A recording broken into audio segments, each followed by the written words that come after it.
Good afternoon and good morning, ladies and gentlemen. My name is Nella, Communication Officer at ACE, and I will be the MC for the workshop today.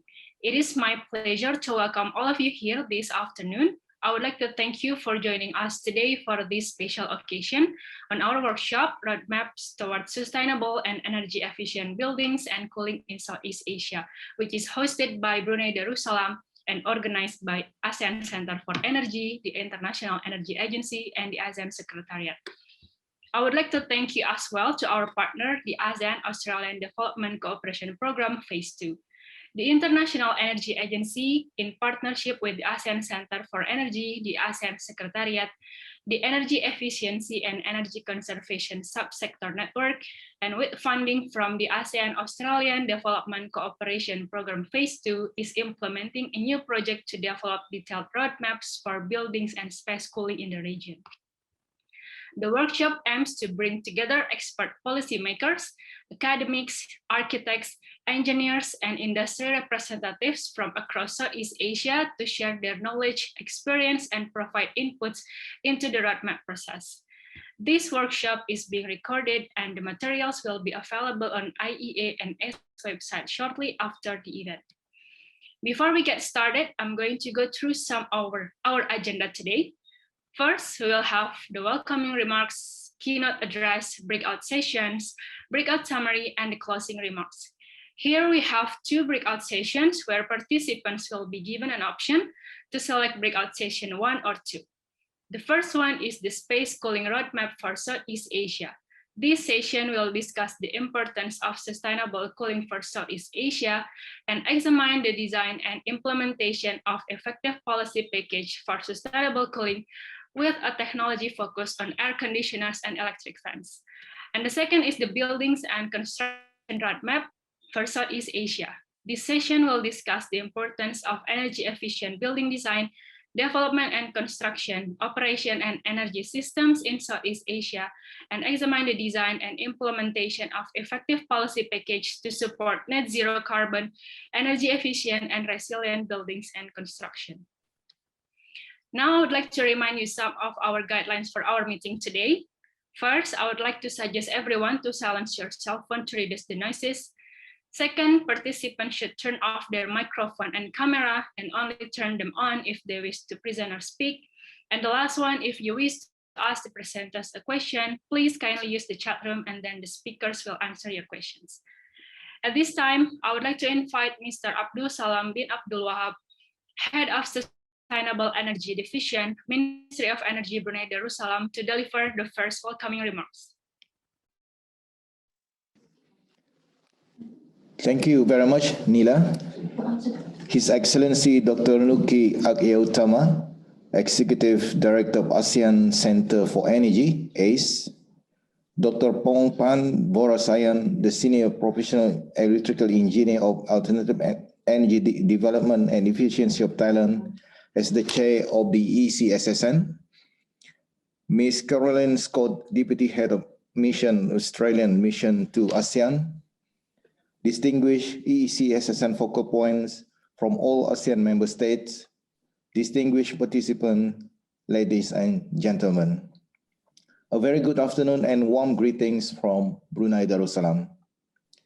It is a privilege for me to deliver this welcoming remark for ACE IEA workshop, emphasizing on the roadmaps towards sustainable and energy efficient building and cooling in Southeast Asia, in association with the 25th Energy Efficiency and Conservation Subsector Network meeting this year, being hosted by Brunei Darussalam.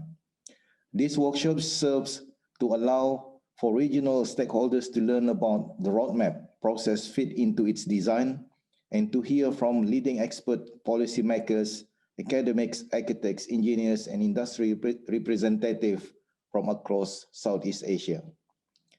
Brunei Darussalam fully acknowledge the contribution from the ASEAN-Australia Development Cooperation Program Phase 2, AADCP2, for funding the implementation and development of the detailed roadmaps for buildings and space cooling in the region via the International Energy Agency, IEA, in partnership with the ASEAN Center for Energy, ACE, the ASEAN Secretariat, and the EEC subsector network. These collaborative works are for certain of great benefit to all ASEAN member states in developing and implementing strategies, plans, policies, and programs to reduce the energy demand from building and cooling. In addition, collaboration on regional standards fosters shared resources and knowledge and help widen the market for building materials and services. With the world still facing a global challenge with the ongoing pandemic COVID-19, it is crucial more than ever that we work together towards achieving a more sustainable and resilient energy sector towards the region economic recovery. As we are all aware, the space cooling is the fastest growing energy use in building in Southeast Asia. Proven energy efficiency policy option, including building energy codes, minimum energy performance standard maps, and disclosure of building energy consumption need to be effectively established and developed in order to reduce the energy burden from economic and demographic growth.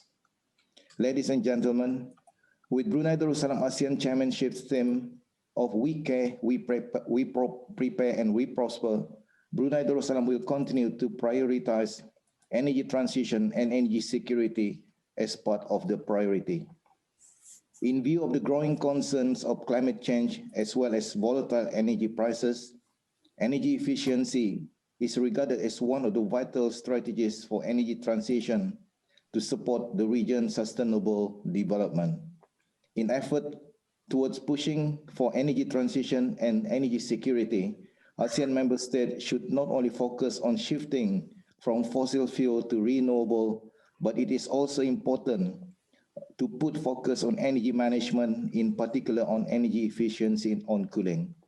It is also hoped to create a platform to explore the possibility of initiating a concrete resourcing, including financial and investment mechanism to support the energy efficiency and conservation agenda within ASEAN region.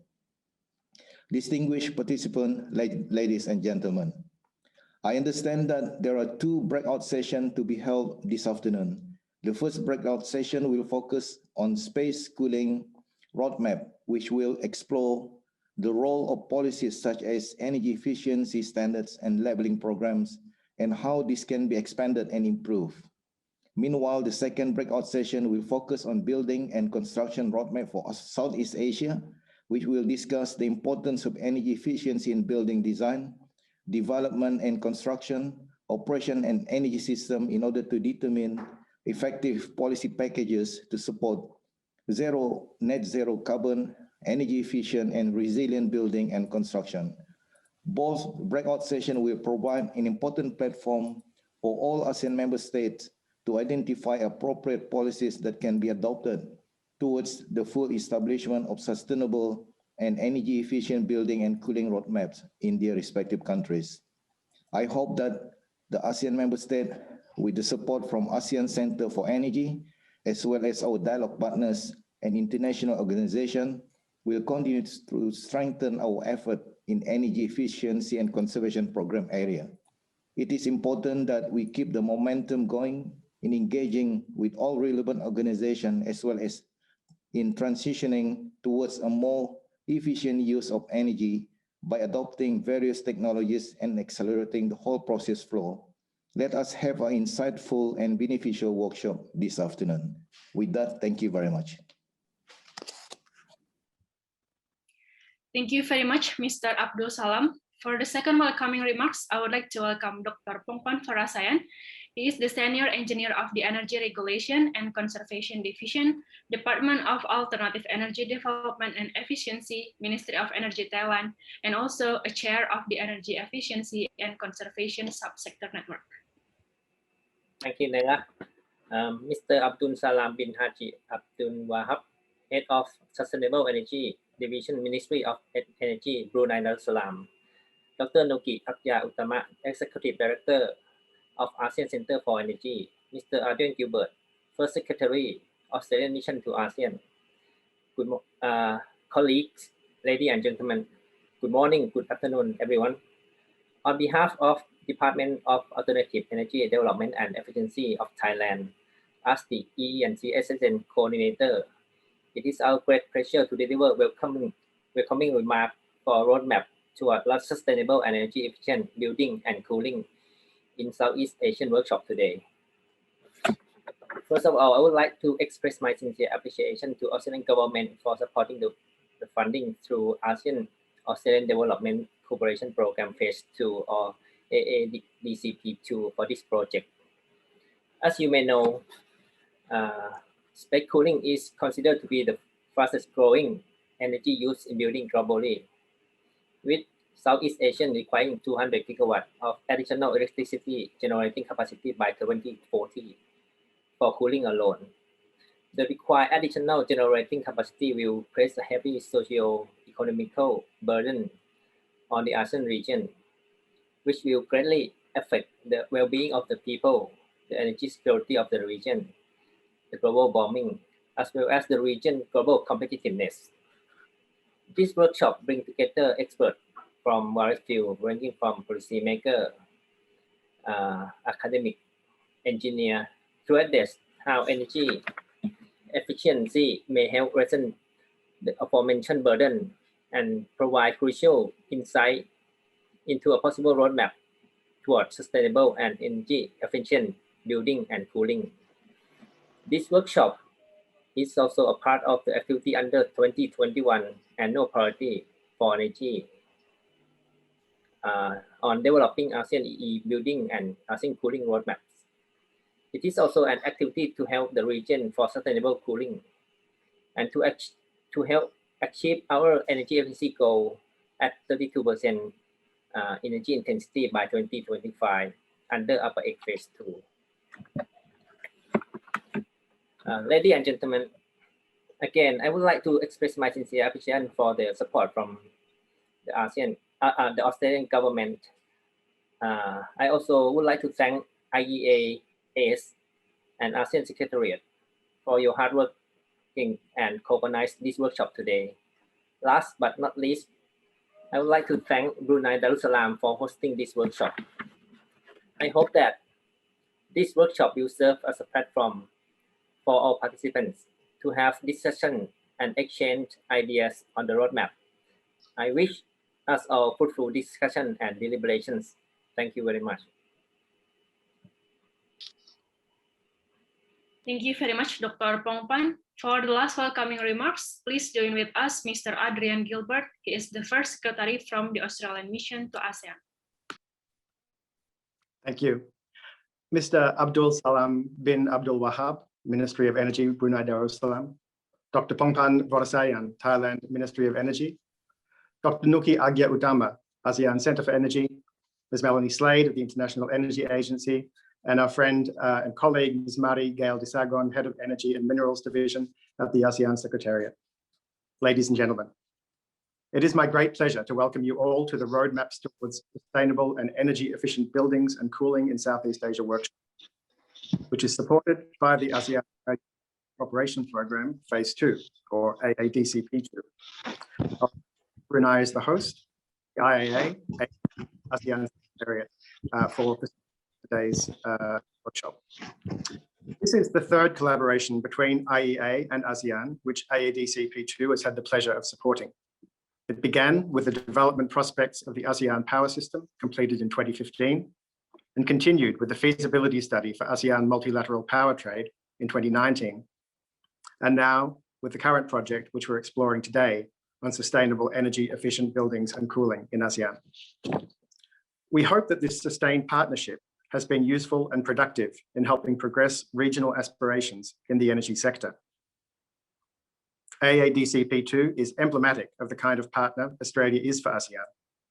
It is ASEAN-led, it's flexible in its approach, and it's committed to supporting ASEAN and its own priorities.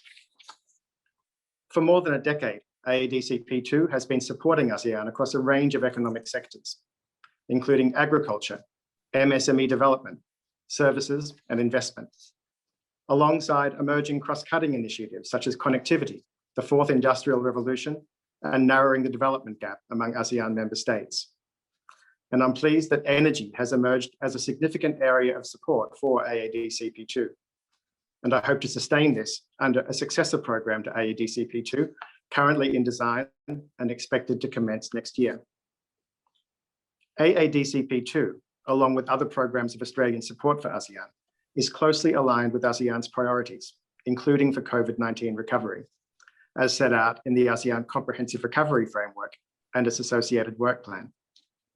We welcome ASEAN's commitment in the ACRF to facilitate a transition to sustainable energy, and we stand ready to continue to support ASEAN efforts to take this forward, including through AADCP2 and its successor program commencing next year, and other Australian programs of support, such as Partnerships for Infrastructure, a new program which can support ASEAN member states take forward ASEAN commitments and priorities in infrastructure at the national level. So I warmly welcome you all to this workshop, and I wish you a productive and useful discussion. Thank you. Thank you very much, Mr. Adrian. And now I would like to invite all of the speakers and moderators to turn on your camera, please, as we will have a group photo together.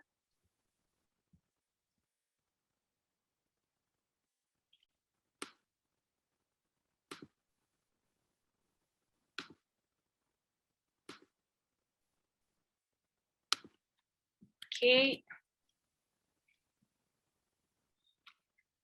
In 3, 2, 1.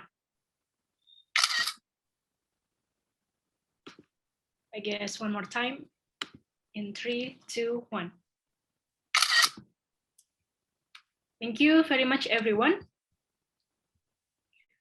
Moving right along, it is now my pleasure to invite Dr. Nuki Agia-Utama, the Executive Director from ACE, to bring the first keynote address on overview of energy and conservation strategy, program, and target under the ASEAN Plan of Action for Energy Cooperation, or APAC Phase 2. Thank you, Nila. Your Excellency, Mr. Abdul Salam bin Abdul Wahab, the Head of Sustainable Energy Division, Ministry of Energy Brunei Darussalam, Dr. Pong Pan, Thailand, as Chair of the Energy Efficiency and Conservation Subsector, Mr. Adrian Gilbert, the First Secretary of Australian Mission to ASEAN, distinguished representative from the ENC SSN focal points, colleagues from ASEAN Secretariat, and also colleagues from IEA, and representative from member states. Good morning and good afternoon to you all. On behalf of the ASEAN Center for Energy, it is my great pleasure to welcome you today to the first workshop of our roadmaps towards sustainable and energy efficient buildings and cooling in Southeast Asia. I also would like to thank all participants for taking time out of their schedules to participate in this workshop.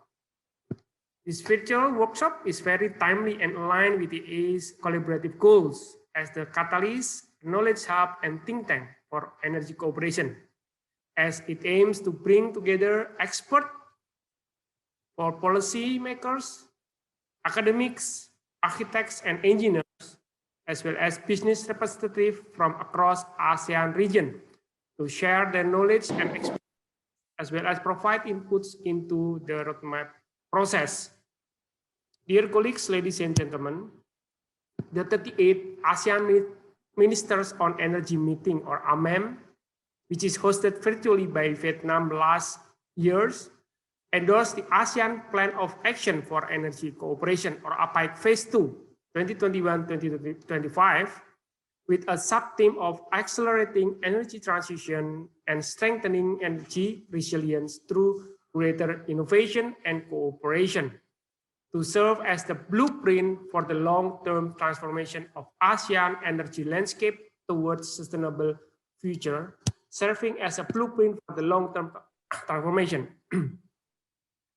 Under the APAC 2016-2025, this APAC Phase 2, starting this year, 2021, having a list of targets and activities was placed to enhance energy security, resilience, and sustainability for the region. The targets and activities were set forth through the 7 APEC-specific program areas, including energy efficiency and conservation, which is widely regarded as the most cost-effective way to address the energy demands and to support the transition to a low-carbon economy. Also including promote investment and to create growth, and of course, improve the employment. To achieve the target, ASEAN have the strategies to expand, to harmonize, and to promote energy efficiency standards and labeling on energy-related products, including cooling technologies such as air conditioner, and of course, also strengthen sustainability for energy efficiency in building. These strategies show that efficient building and cooling is a very important matter in ASEAN to accelerate energy transition and strengthen energy resiliency. It is include also the strategies aims to strengthen cooperation through institutional capacity buildings and increasing private sector's involvement, including enhancing public awareness as well as expanding markets for energy efficient products to contribute to energy intensity reduction by 32% based on 2005 level. Meanwhile, we are pleased to have met our EI reduction target under the previous APEC 2016-2020, which achieved the 21% in 2018 based on 2005 levels. It is exceeding the 20% target of energy intensity set under the plan. To reach ASEAN currently proposed 32% energy intensity reduction by 2025 will require ASEAN to intensify the partnership and collaboration to expedite the whole process, in particular on harmonizing energy efficiency, policy, and planning, so that more can be done for achieving the ambitious energy intensity reduction in the region. Dear colleagues, ladies and gentlemen, the strategic roadmaps towards sustainable buildings and coolings are increasingly important. Energy demand in building, especially in the commercial and industrial sectors, is notably growing. Despite the relatively low share in total final energy consumption, the commercial sector is expected to see the highest growth compared to the other sectors. If the EE&C efforts are not met, commercial building will have the most notable demand growth, with a growth of 4.8% annually. Similarly, in the residential sectors, electricity is projected to grow steadily until it occupies the largest share of energy demand in the region. It is due to the increased electrification ratio, and the number of electrical appliances used and the number of households also increases. Related to the cooling system, the United Nations Environment Programme United for Efficiency, or UNEP U4E initiative estimate that by 2040, the ASEAN stock of cooling appliances, namely room air conditioners and residential refrigerators, will be almost triple compared to 2020. This will cause the electricity consumption from air conditioner to more than double. While the residential refrigerator is expected to increase by over 80%, the initiative also found annual saving potential at 144 terawatt hours and 17 terawatt hours of electricity consumption by 2040 from the transition to energy efficient air conditioners and residential refrigerators respectively, fully recognizing the potential. The efficient cooling system deployment and implementation of EE measures in the building sector is crucial. According to the ASEAN EE best practice report, the opportunities exist for significant energy saving measures and emission reduction in the buildings and cooling system by adapting new and refurbishing chiller system. Other measures such as replacing fluorescent bulb with LED, implementing high efficiency air conditioners, and adapting smart control system can also help reduce energy consumption in buildings and cooling system. Dear colleagues, ladies and gentlemen, most ASEAN member states have acknowledged the importance of energy efficiency by enacting EE laws, setting national EE targets, and determining EE action plans to achieve their national EE development, and also, of course, regional goals under APEC Phase 2. This analysis undertaken under the 6th ASEAN Energy Outlook that suggests ambitious energy efficiency measures can potentially reduce building cooling energy demand in the region and achieve the regional energy intensity target by 2025. It also includes supporting the EE regional goal. ASEAN develops a sustainable energy efficiency building roadmap and sustainable cooling roadmap. These two roadmaps aim to provide policy recommendation as a pathway to efficient, flexible, and of course, low emission buildings. The process of developing the roadmaps is expected to engage key stakeholders and help them develop and implement strategies, plans, policy, and programs to reduce the energy demand of building, construction sectors, and cooling itself.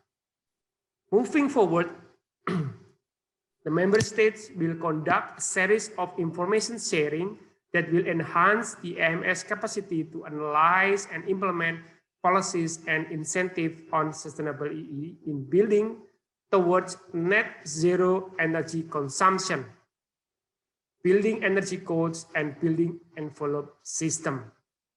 The opportunities in the smart building sectors will be further explored to advance smart cities in ASEAN.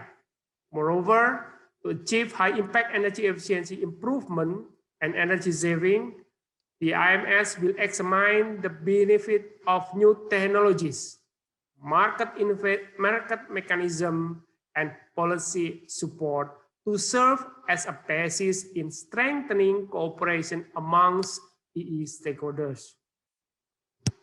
And to support the region, our institution, the ASEAN Center for Energy, has been working on a number of energy efficiency and conservation programs.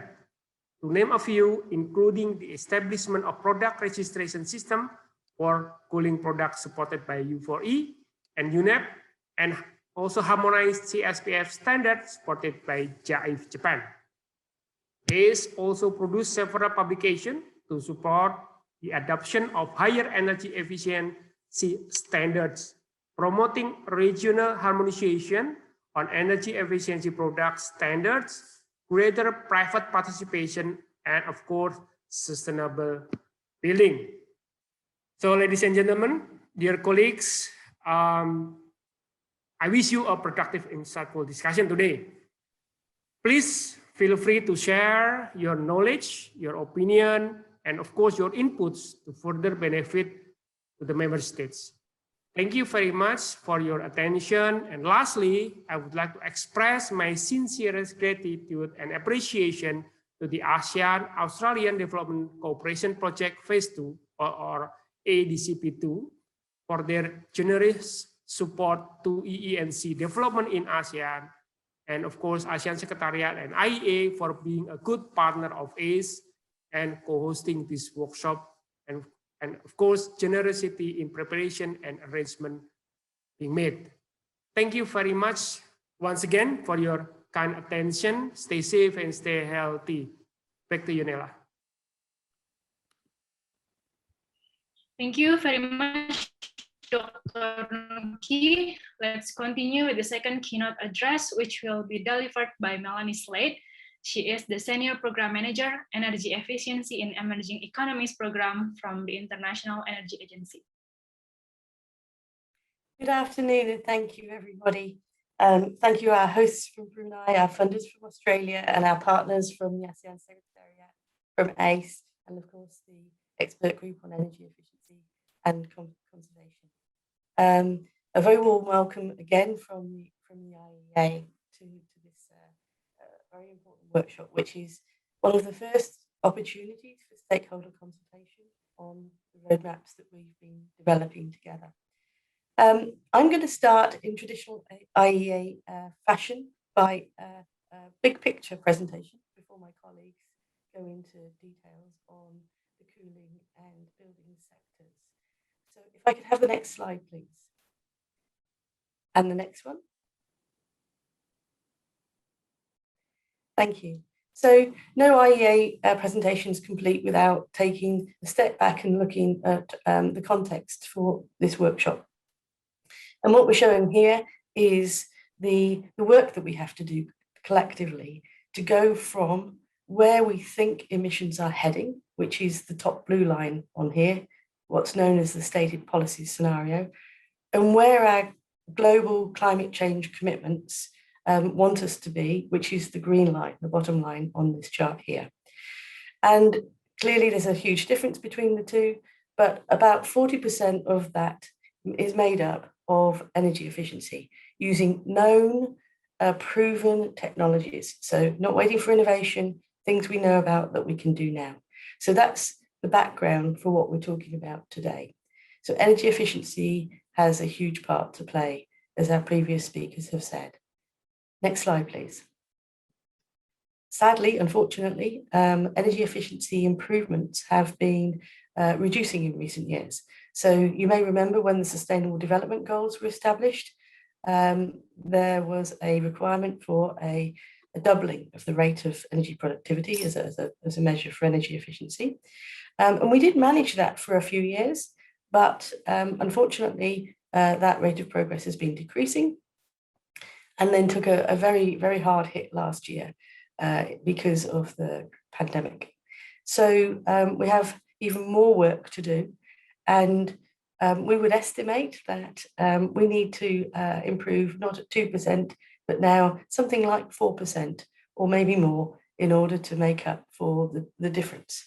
So that's just to set the scene for how important this work is and how timely it is and how we don't have time to wait. So near term is really, really important here.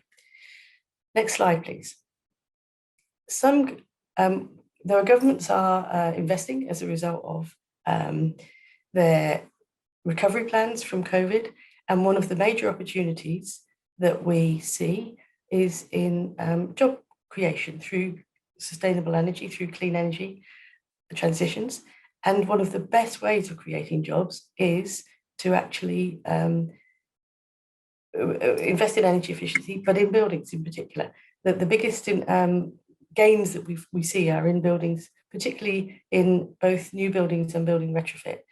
So that's just to say that if governments can use this opportunity to make improvements in investments, which have been reducing in recent times, and that's what we'd like to stimulate through this these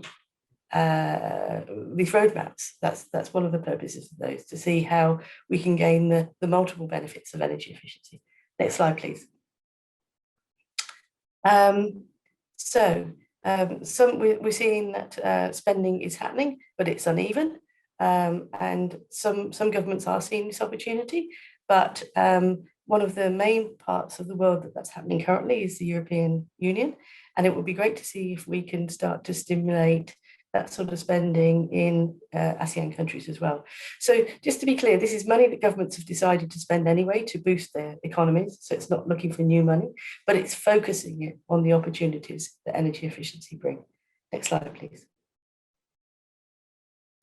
So what we're seeing here is the opportunities by different sectors for CO2 reductions, now looking in buildings in particular. And so you can see that we have basically huge opportunities across the board: residential, non-residential, indirect and direct savings. Next slide, please. Now, what we're looking here, I mentioned earlier that we don't have to wait, and that's absolutely true. We have proven technologies that can do this work for us. So on the left-hand side, if we take cooling, because it's particularly important in this region, although these numbers are global, the yellow bar is showing what we can achieve in terms of CO2 reductions by improving the performance of existing technologies. And you can see that for cooling, that's the largest opportunity we have. And then if we look to the right-hand chart, we can see what we have available to us to reduce emissions reductions through technology maturity. And so in each case, the blue bar here is mature technology. So there are many opportunities using existing technology. And in the cases of heating and cooling in particular, early adoption of known technology that hasn't yet really penetrated markets is another big opportunity to us. And again, the roadmaps can help point to which technologies can give us the biggest benefits most quickly. So that's one of the purposes of doing this work. Next slide, please. Moving to Southeast Asia, what we're looking at is, we refer to this as a waterfall diagram. So basically we're going from where we think things were at in terms of emissions reductions in 2018, where they would go if we carry on with stated policies. That's the 2040 steps bar here. And then how do we get from there to the sustainable development scenario that we were talking about earlier? And equipment efficiency is, of course, a large proportion. Other buildings efficiency is also really important to us here. And then the rest comes from decarbonising the power sector, which, of course, the ASEAN region is doing a huge amount of work on and is progressing extremely strongly on. Next slide, please. So the Roadmap project aims to help address increasing energy demand and emissions reduction, improve collaboration between stakeholders in the region by developing these two roadmaps. And I just want to mention that collaboration, how important that is. We find particularly in the buildings and construction roadmap work that there are many communities that don't traditionally speak to each other. They're not used to being in the same room. They all have their own objectives and they don't necessarily get together on a regular basis. So one of the purposes of this work is to try and bring those communities together. And just to refer to a previous piece of work that ACE worked on with the German government, the ACAP buildings report, that was clear that the communities working on buildings and construction, not only were they not working together within each of the countries, they weren't taking the opportunities to work together across the region. And that's where we see a huge amount of gain being possible, you know, that best practice sharing, learning and developing new ideas together. And likewise, of course, in a much more focused way with the cooling roadmap, the policymakers working with the standards bodies, working with the designers, working with the government officials. So on that basis, we, you know, building on, you know, and recognizing there's a huge amount of work that's been going on in this field for so long. The idea is to make recommendations to make the roadmaps as concrete and actionable as possible. And what we'd like to achieve from today and from subsequent meetings is your input and insights to make this project as useful to the region as possible, as actionable as possible. The idea of the process is to be as inclusive, and this is just one of the first number of opportunities for engagement. And so we'd also like to say, if you know of other stakeholders who should be involved, please do let us know, share contacts, share the links to these presentations after they've happened. And we'd be very happy to incorporate their thinking in this work as well. Next slide, please.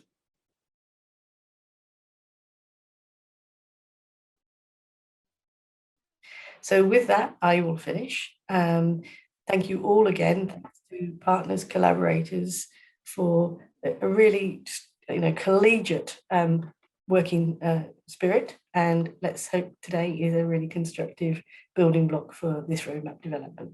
Thank you all. Thank you very much, Melanie. Ladies and gentlemen, before we come forward and begin our breakout session, I would like to remind you again that in the first session, we will present a snapshot of the role policies and programs can play in supporting sustainable space cooling in ASEAN and explore how finance and innovative business models can help deliver sustainable cooling in the region. This session will be introduced by my colleagues, Michael Upperman. He is the energy analyst from the International Energy Agency. While on the second breakout session, we will present preliminary analysis mapping on the existing status of policies in the ASEAN member states and change over time and seek feedback on gaps and potential data sources. This session will be introduced by Dr. Ian Hamilton from the University College of London. And now I think there would be a button appears on your screen, so you can choose which breakout session you would like to attend.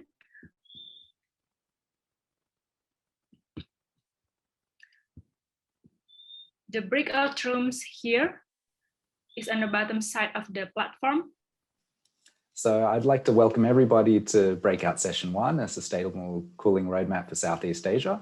My name is Michael Upperman. I'm an energy policy analyst at the International Energy Agency in the Energy Efficiency Division with Mel Slade and the team here today. And we're very pleased you could all join us today, the audience members and our great lineup of panelists we have today as well. To cover off quickly on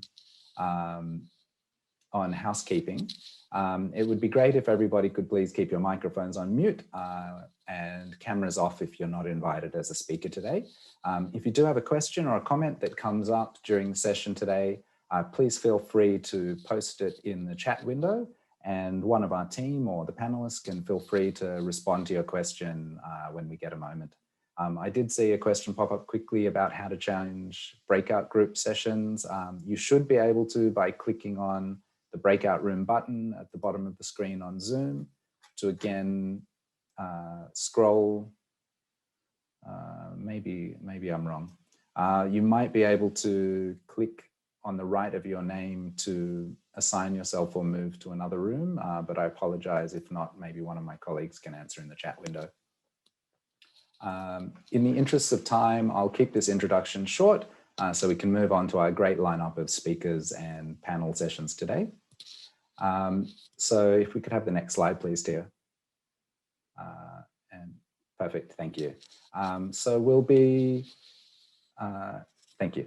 So this workshop today brings together a great range of speakers to kick off our stakeholder engagement in developing a sustainable space cooling roadmap for Southeast Asia. And you heard in the plenary session earlier, the great need for this roadmap at this point in time for the region.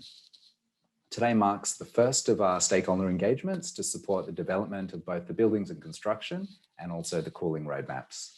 And we'll be conducting further webinars from April to July 2021 with the publication of the roadmap report expected later in 2021. So please stay tuned for other opportunities to participate. This roadmap will cover off on a number of topics relating to air conditioners, fans, and sustainable space cooling. These include providing a baseline of cooling demand in the region and future projections and drivers of growth. And we'll also look to baseline current policy settings, as well as exploring opportunities for policy development to support sustainable space cooling in the region in the future. So to kick off this breakout group, our first speaker will be my colleague, Dr. Kevin Lane from the International Energy Agency.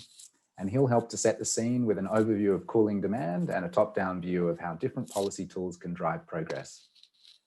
We'll then move on to our first panel session where we'll dive into the details of the roles of how policies and programs can drive improvements in sustainable cooling in Southeast Asia. And our second panel session will examine the role of finance and innovative business models in this space as well. We'll also have opportunities for you, the audience, and stakeholders today to be able to participate through online Menti polls, and we're keen to get your insights. So to kick off, we thought we'd just make sure people can get accustomed to the Menti poll system. So we'd like to find out which country you're joining us from today and where you're dialing in from. So you can either use your web browser or on your smartphone, go to www.menti.com and use the code on screen, 30942852, or using your smartphone, you can scan the QR code to go to the poll. And away we'll go with Menti. So if you'd like to take a moment now to let us know where you're dialing in from today, that would be fantastic. And possibly my colleague Theo can quickly display that on screen.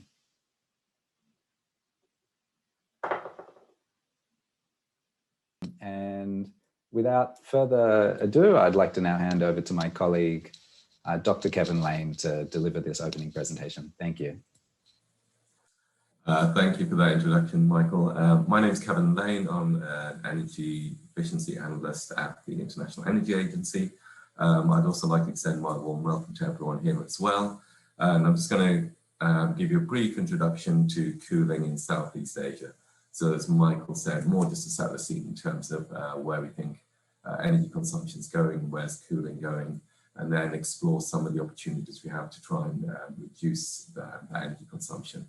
So the workshop today is to try and get some of your views ultimately on what would be a good roadmap for the next, say, 10 years to try and improve the energy efficiency.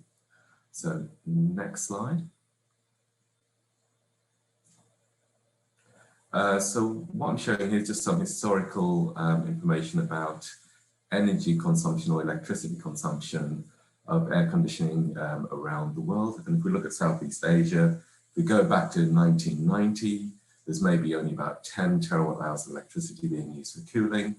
If we run forward to today, that's somewhere around about 75 terawatt hours. There's been a dramatic increase in electricity consumption in Southeast Asia, but also globally for cooling. And I guess that's driven by two things. One is perhaps slightly warmer temperatures, but also, most importantly, as countries become wealthier, they're able to afford cooling.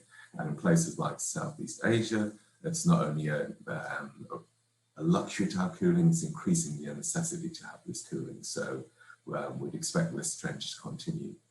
If we look at the underlying ownership across the ASEAN region, it might only be, say, 15% across the whole of the region, but quite a wide disparity. So say 80% in Singapore, down to maybe 10% or so in Malaysia and Vietnam. If we go to the next slide. If we now look at the stock of air conditioners in the ASEAN region, and what we see at the moment, there might only be, say, 40 million air conditioners. This is the 15% of households that have them.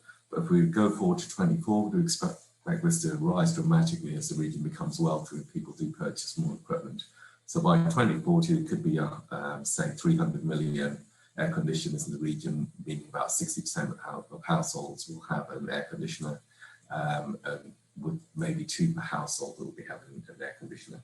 So it's a dramatic rise in ownership of such equipment that's going to happen over the next 20 years or so. And this is not only just in ASEAN, but globally as well.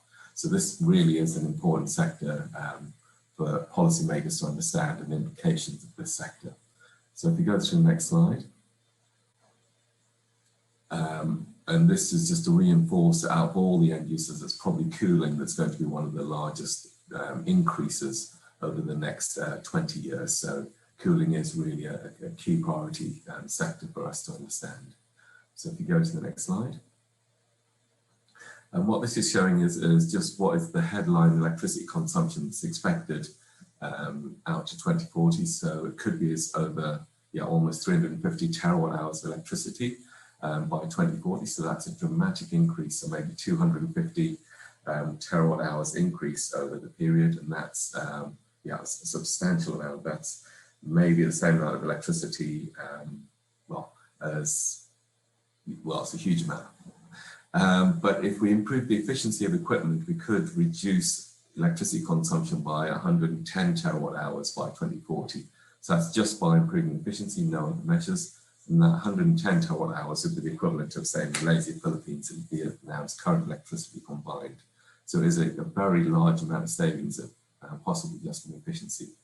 Of course, you could make the buildings more efficient by having better insulation, better fabric.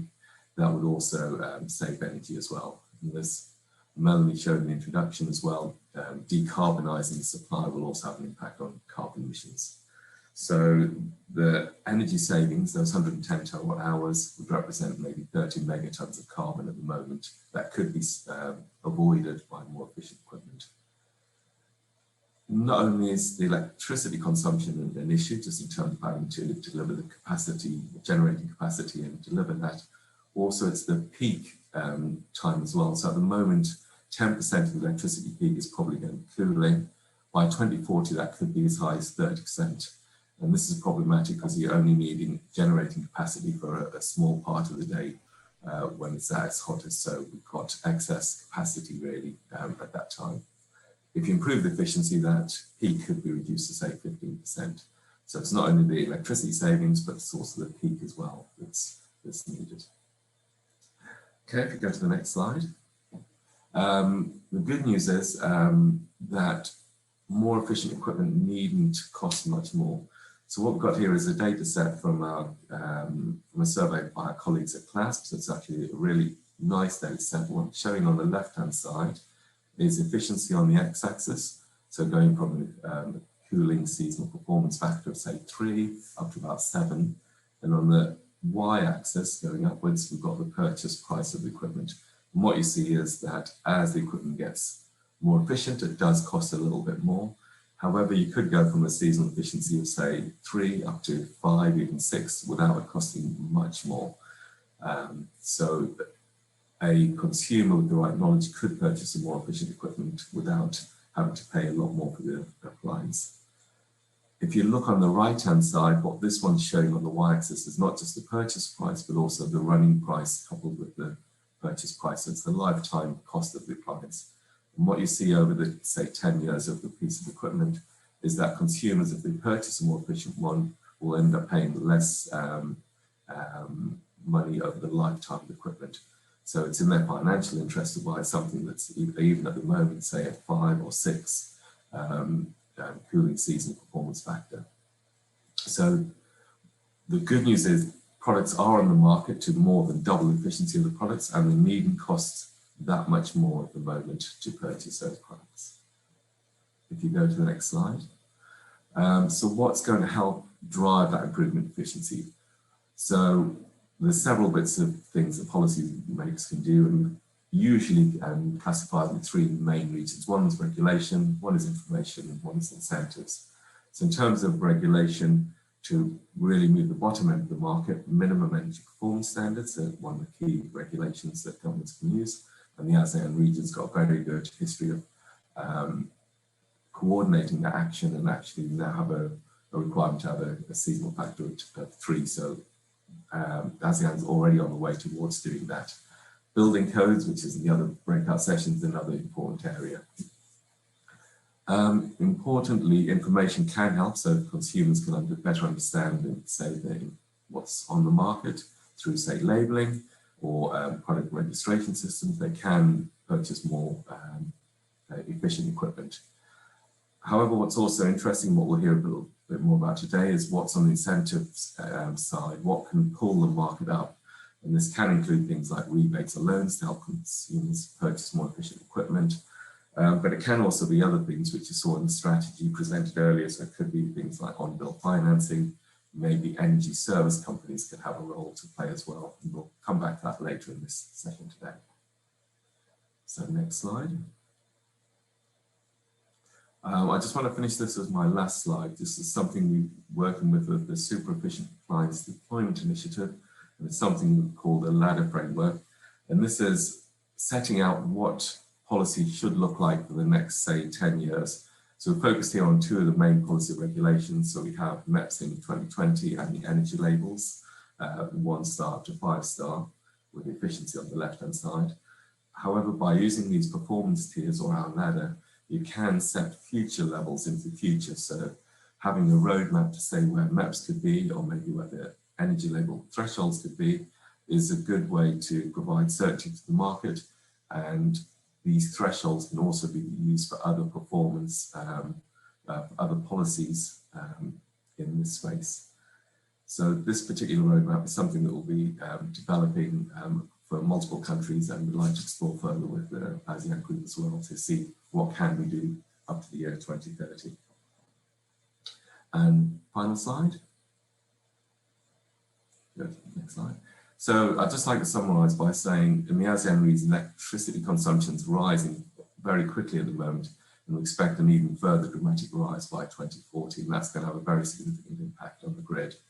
However, the good news is cost-effective opportunities do exist to improve the efficiency of air conditioning equipment.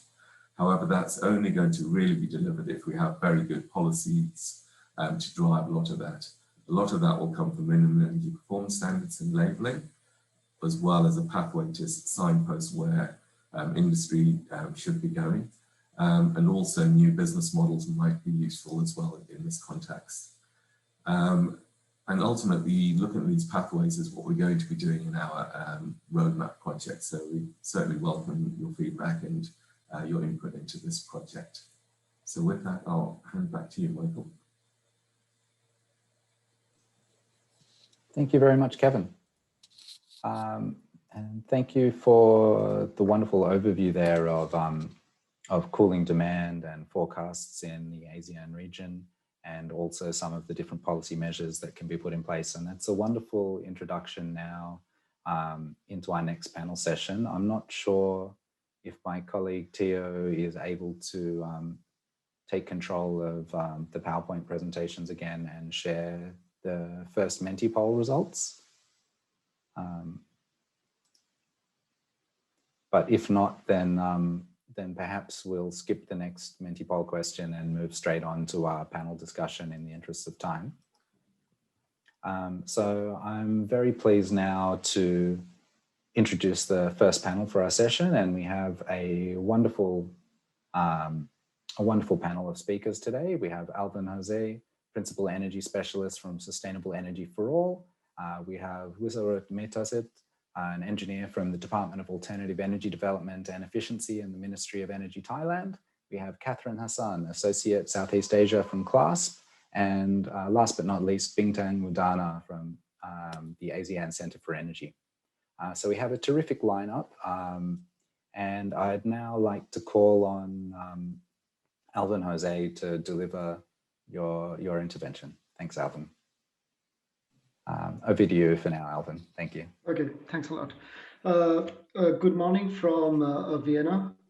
It's a pleasure for me and SE for all to be in this very important workshop, and many thanks to IEA and ACE for having us on for having such a workshop and having some interesting discussions. I think from my side, what I'll try to do is to just set up a scene in terms of what should a sustainable cooling framework look like in ASEAN, and what are the main elements, at least for us to consider. Next slide, please. So we all know the importance of cooling when it comes to the Sustainable Development Goals, at least in the context of SDG 7. Of course, with the background set by Kevin, we saw how it will be an important sector when it comes to the energy consumption, carbon emissions. But it has a lot of other linkages as well. Cooling is more and more becoming an integral part of our lifestyle.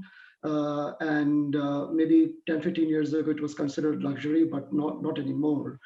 Now you can see that when it comes to cooling, it does provide an improved development outcomes in the developing world, especially when it comes to reduction of food wastes. When you look at the access to health, cooling plays a big part of things.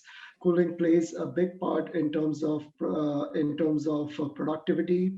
We have seen that where there is a lack of cooling access, there is a reduction in productivity. This can directly impact maybe students in schools, universities that do not have access to cooling. It can also impact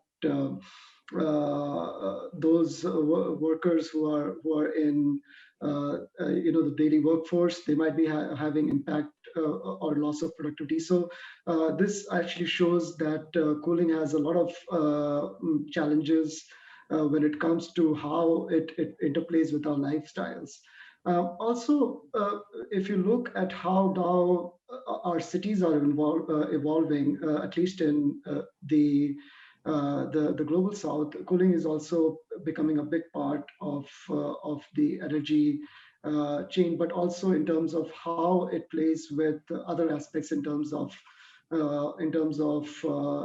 more gender opportunities, in terms of how women can participate in the daily workforce, and also in terms of how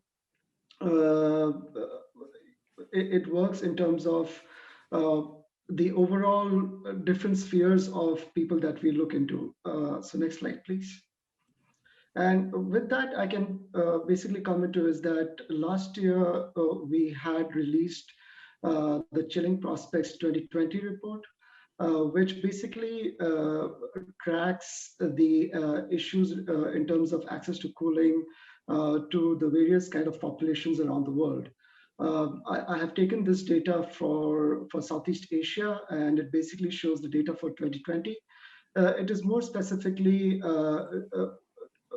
with the reference of 2018 data, because what we try to do is look at the income data and also the electricity access data, and look at the kind of population that have challenges in terms of access to cooling. So you can see over here in terms of the rural poor in Southeast Asia, just a caveat that for the Southeast Asia countries, we do not have the data for Brunei, Malaysia, and Singapore, but all the other 7 ASEAN member states. So for ASEAN countries, in terms of rural poor, we saw in 2020 a reduction in the rural poor to by 5.28 million. This was due to the major improvements in terms of the poverty line, and also the electricity access in Indonesia, Myanmar, and Philippines. By rural poor, what we mean is that most of the population are basically subsistence farmers, and they may not have an access to a cold chain that allows them to sell their produce. And also they might have risks in terms of health because of lack of medical access, and in terms, especially in terms of the cold chain and vaccination. So that is the one part of the rural poor. But when we now shift this story towards the urban poor, these are basically populations that can afford a minimal amount of electricity. They can maybe afford a refrigerator and fan, but they may not have access to electricity, or they may have access to intermittent supplies of electricity, and they may not have enough access in terms of the refrigeration usage. So they might be basically they may not be able to keep food for a long time. So in terms of this population, what we saw was that there was an increase in about 1 million people in urban poor in Southeast Asia. And this was due to largely by the increase in Philippines, followed by Indonesia, Laos, and Myanmar. And next slide, please.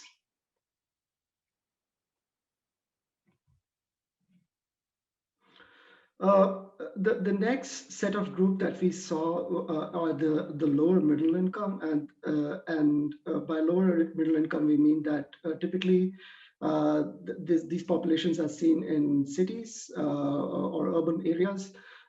Their incomes are around less than $10 a day, and they have reasonable access to electricity, but they do not have the purchasing power of buying an efficient cooling appliance. And as we saw earlier from Kevin's presentation, we see that a lot of these, this is an important population, at least for Southeast Asia, because what we call them are the carbon captive population. So what they tend to do is that they, because of the kind of purchasing power they have, they tend to buy cheaper ACs, refrigerators, fans, but most of the times these kind of appliances tends to be inefficient and more carbon emitting. So with this, we saw that there was in 2020 an increase of this by 8 million. This, except for Thailand, all the countries we saw an increase in the rise of lower middle income group. The largest was seen in Indonesia, Myanmar, and Philippines. And I guess one of the main challenges for us would be in developing an ASEAN roadmap, sustainable cooling roadmap, is to how to provide energy efficient cooling appliances or solutions at a cheaper price. I think that would be the bigger challenge ahead for all of us. Finally would be the middle income group. We saw the middle income group are typically groups that have a daily income of between $10 to $20 a day and have very good access to electricity. And we saw that there was a drop in this in 2020 by around 40 million. This was largely due to decreases in Indonesia, Philippines, and Thailand, but there was a large increase in Vietnam as well. And we typically see that this could be also because some, maybe due to the COVID-19, some might fall back into the lower middle income, and also some might be going away from the middle income to an upper middle income level. But of course, we have to see this data. Hopefully, we'll be able to release new insights in the upcoming Changing Prospects 2021 report. Next slide, please.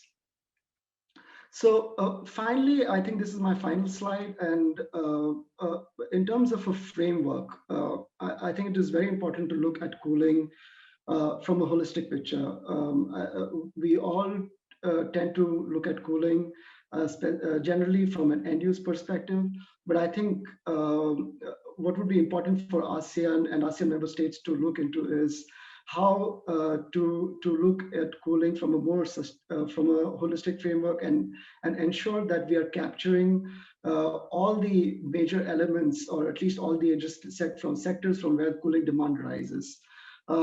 So for this, SE for All has developed sustainable cooling needs assessment framework, and also a solutions framework.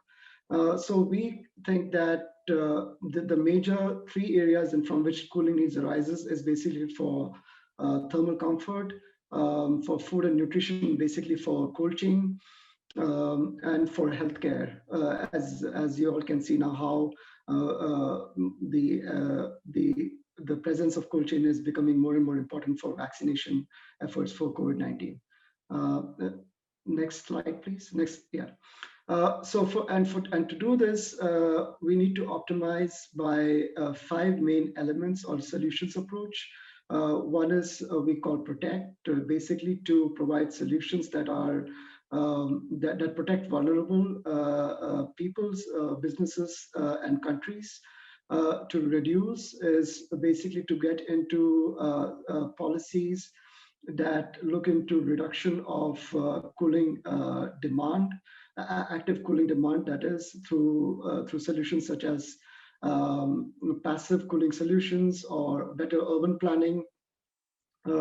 Then towards shift, where we essentially look into shifting of traditional fossil fuel based powered cooling solutions to renewable, or even shifting from high global warming refrigerants to low global warming or natural refrigerants as well.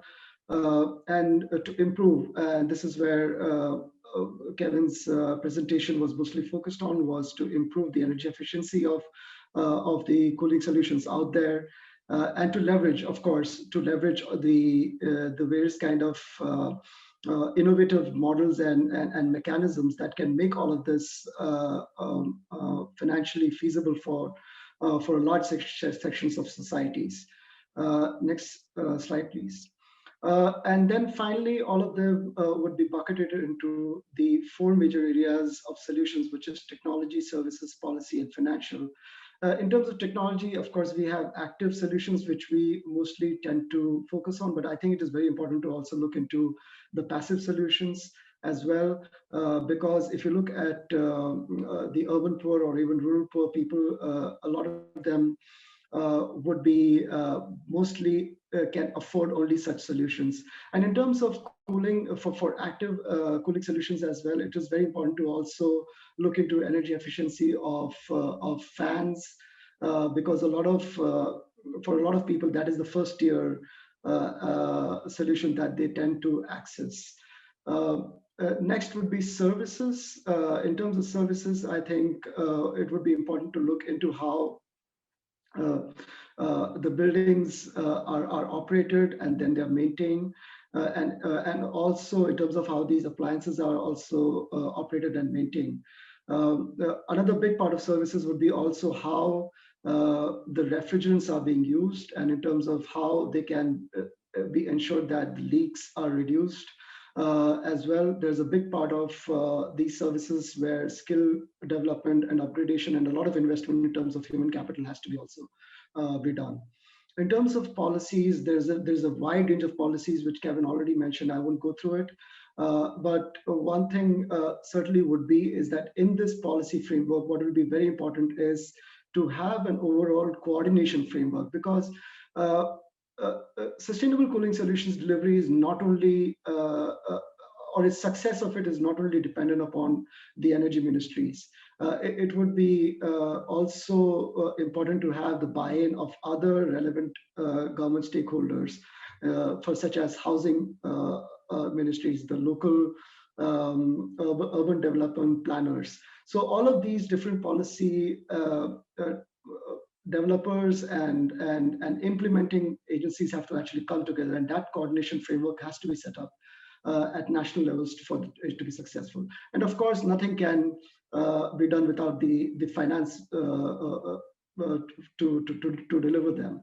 I think this would be a very key area, and we have to all come together to find a way to deliver more efficient, more climate-friendly solutions at a more affordable manner, because we can see that the shift from rural poor to urban poor is happening, and a lot of rural population is now more and more, we are seeing more and more coming into the cities. And what kind of solutions they actually adopt now would basically set up a stock for the future. So we have to make sure that whatever they access at this point is energy efficient and is affordable. So with that, I'll stop my intervention, and I'll hand it over back to you, Michael. Thanks.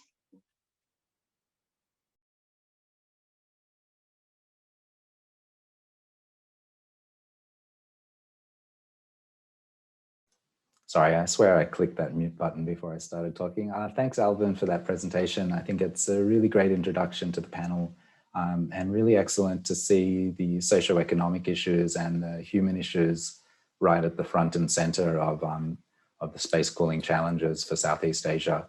I note we're running a bit behind schedule, and apologies, some of those are because of technical issues we had earlier today. So I might save my question until the end of the panel and the question I'm going to pose to everybody, because I think it would fit in nicely there to have you be able to wrap that up then instead. Tio, I'm not sure if it's easy for you to quickly throw to the first Menti poll results at this stage, and then we'll pass on to our next speaker after. Thank you.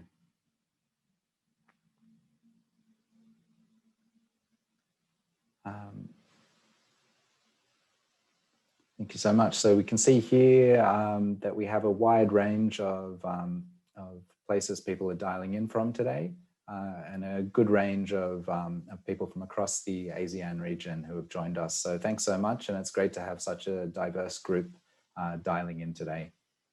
Thank you.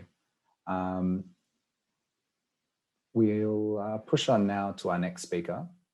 So I'm very happy to be able to introduce Mr. Wisarut Metasit from the Department of Alternative Energy Development and Efficiency in Thailand to take the floor for a short intervention. So thank you very much, Wisarut. The floor is yours. Thank you, Michael. It's my honor to be invited to the workshop today. For my part, I would like to give a quick summary of some of the policies and works that are being done in Thailand currently. Next slide, please. So the first one shown in the top left is our Building Energy Code, or BEC, which has been recently approved by the cabinet. According to the code, new or retrofitted buildings of specific types with a total area larger than 2,000 square meters must comply with the building energy codes. Since the law has just recently come into effect, we will be enforcing the code for buildings larger than 10,000 square meters, and then get progressively more strict down to 2,000 square meters over the next 3 years. The code itself includes many criteria, one of them being the air conditioning system. So it depends on the size and type of air conditioner. So for example, it could be air cool or water cool. They will have different requirements. As you can see from the presentation, it depends. It could be the COP larger than 3.22, or for the larger one, it could be 1.33 to 0.5 kilowatt per ton refrigeration, depending on the types. The second one, shown in the bottom left, is our standard and labeling programs and related incentives. In Thailand, we have HEPS and MEPS with the EER and SEER values as shown in the presentation. Again, depending on the size and types of the air conditioning system. This helps prevent low efficiency air conditioners from being produced or imported into the country, as well as exemplify the high efficiency air conditioners being sold in Thailand. Also, various incentives are provided for high efficiency air conditioners. So it ranges from financial incentives in the form of subsidies, soft loan programs, or it can also have non-financial incentive, such as being placed in the innovation list, which will receive further recognition, as well as having certain benefits in the government procurement process.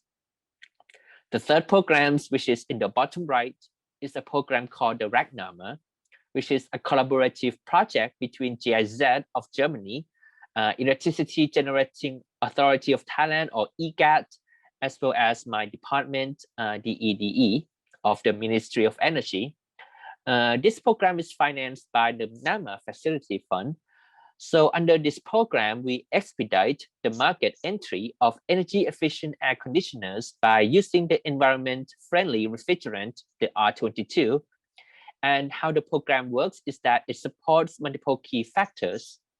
The supports include financial incentive schemes in the form of soft loan and subsidies for the production line modification, along with the financing capacity building programs, as well as the testing facilities, as well as the marketing schemes, which will help accelerate the entry of the new air conditioners into the market.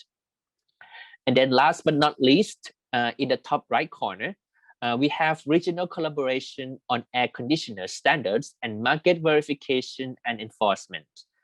This is one of the works under the Energy Efficiency and Conservation Subsector Network, which is a group responsible for energy efficiency collaboration between ASEAN member countries. So Thailand, as the chair of the network, has been doing various works with the help of various international organizations and dialogue partners, which also include IEA as well, to improve regional energy efficiency. Some of the works related to air conditioning systems, including harmonization of standards, testing methods, a regional database for high efficiency air conditioners, as well as the mutual recognition agreement of testing results, which will help the spread of air conditioning technologies to go a little bit faster. So the 4 policies I have mentioned today are some of the air conditioning related policies I would like to share today. So thank you very much for your attention, and back to you, Michael. Thanks so much, Wizard. And I think that's a really great overview of the range of policy tools required to have effective cooling policy, that it can't just come down to one particular element, but it's a really great presentation and overview of how building energy codes, standards and labeling programs and information programs combined with incentives and regional cooperation have supported the advancement of sustainable cooling in Thailand. So thank you so much for that intervention. I'd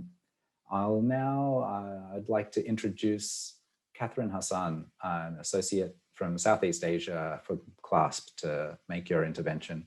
And very excited to have you here today. Apologies for the rush. We're trying to make up a little bit of time, but I'll have a question to put to the panel after all of your interventions. So thank you very much. Without further ado, the floor is yours, Catherine. Thank you. Thanks, Michael. So I would just first like to say thanks to IEA for facilitating and for organizing this event. So it will be interesting to share information and share experiences from our past activities. Well, CLASP is an organization that's focused on supporting policy implementation, specifically in standards and labeling for appliances and equipment. And I would just like to introduce myself quickly. My name is Catherine Hassan. And I work primarily in Southeast Asia and actually primarily Indonesia. So I have colleagues who are also conducting activities in the region.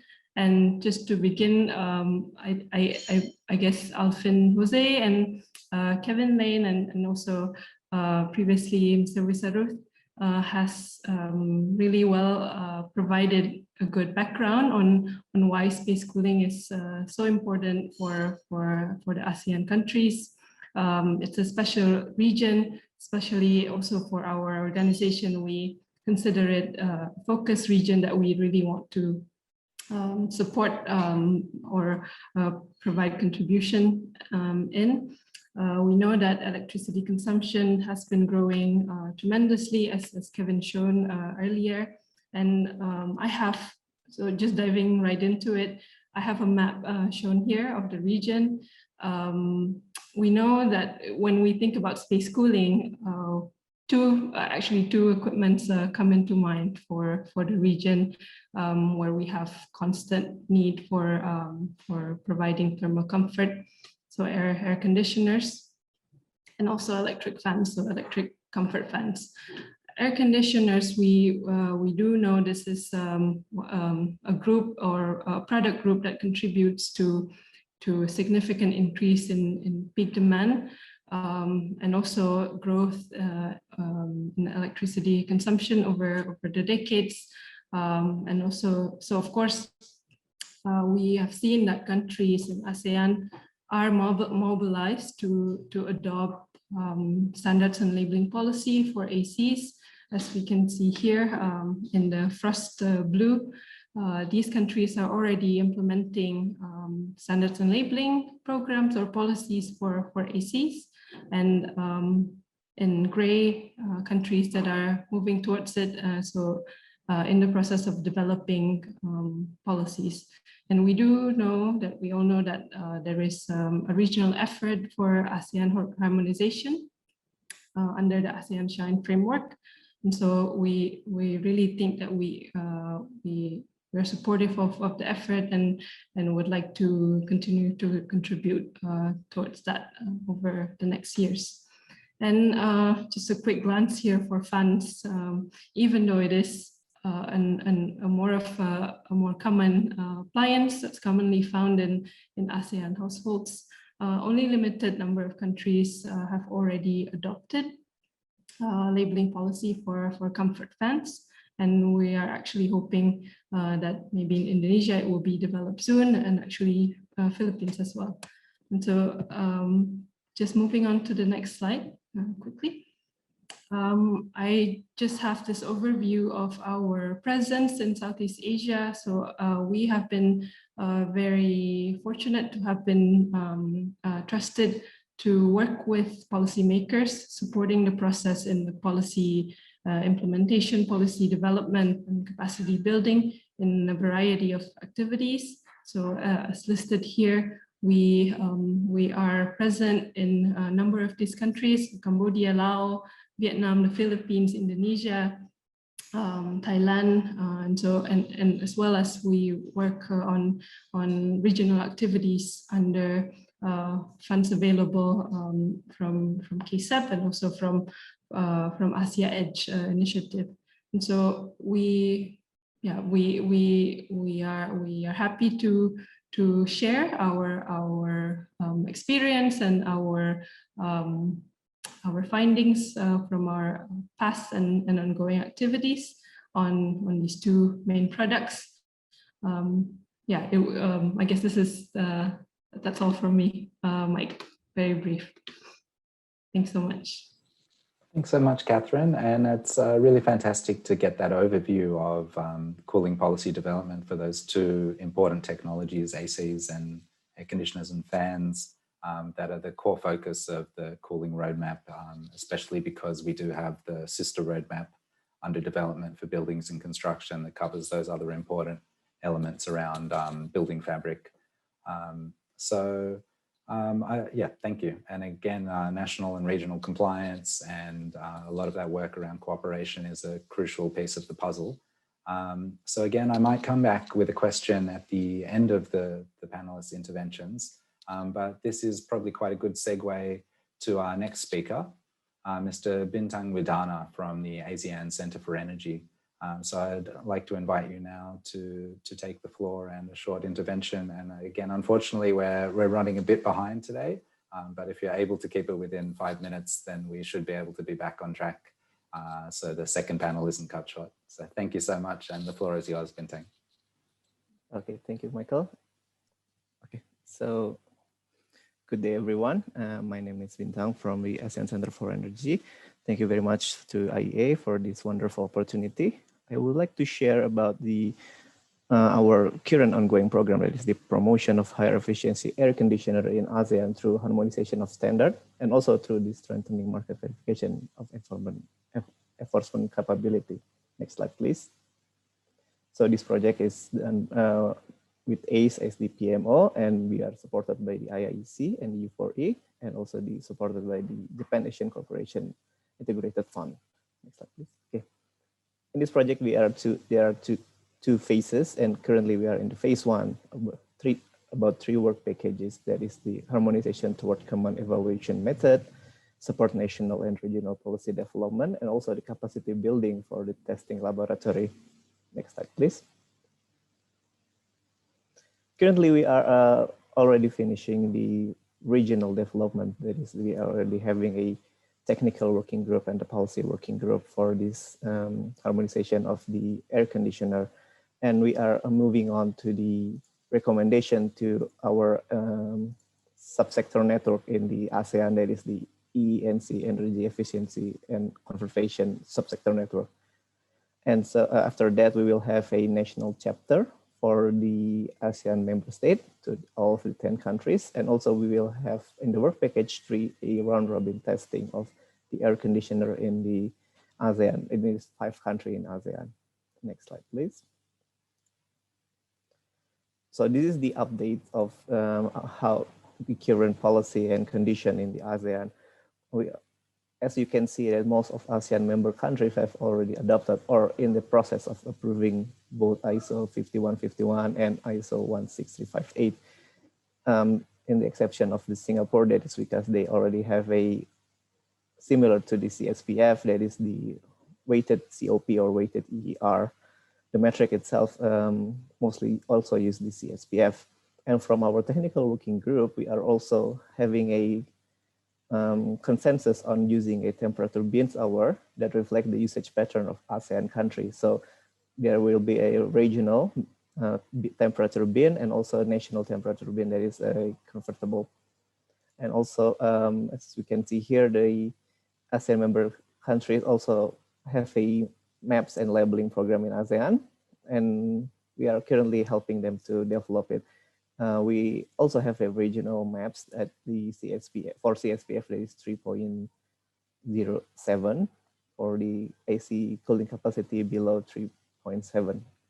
Next slide, please. This is a key point that we have from the regional workshop that has been done. First of all, that we have completed a harmonization of testing method, that is the ISO 5151, with the waiting for the adoption, fully adopted into the national policy from Myanmar, and then the harmonization evaluation method that is using the EER and CSPF, and mostly we will shift to the CSPF for the inverter and also to the fixed speed. And then, as I said before, the harmonization of maps in the regional area, that is for the EER is 2.9 and the CSPF is 3.08. My mistake here, by this year. And also we are planning to increase it a little bit, and we will give recommendation to this subsector network. Lastly, about the testing infrastructure, we will conduct a round robin testing for the national lab in each country in ASEAN. Next slide, please. That is all that I can give a presentation today. Back to you.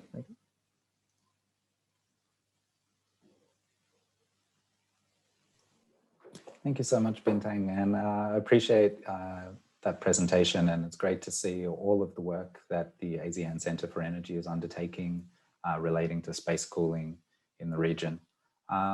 So I now, in a moment, I'll call all the panelists to turn your cameras back on and pass on a question. But perhaps first, my colleague Tio could put up another Mentipoll question, which hopefully can go a little more smoothly than some of the hiccups we've had today. So note there may be a new code now on screen. And I'll just type that quickly in the chat for people. So the code is 85979283.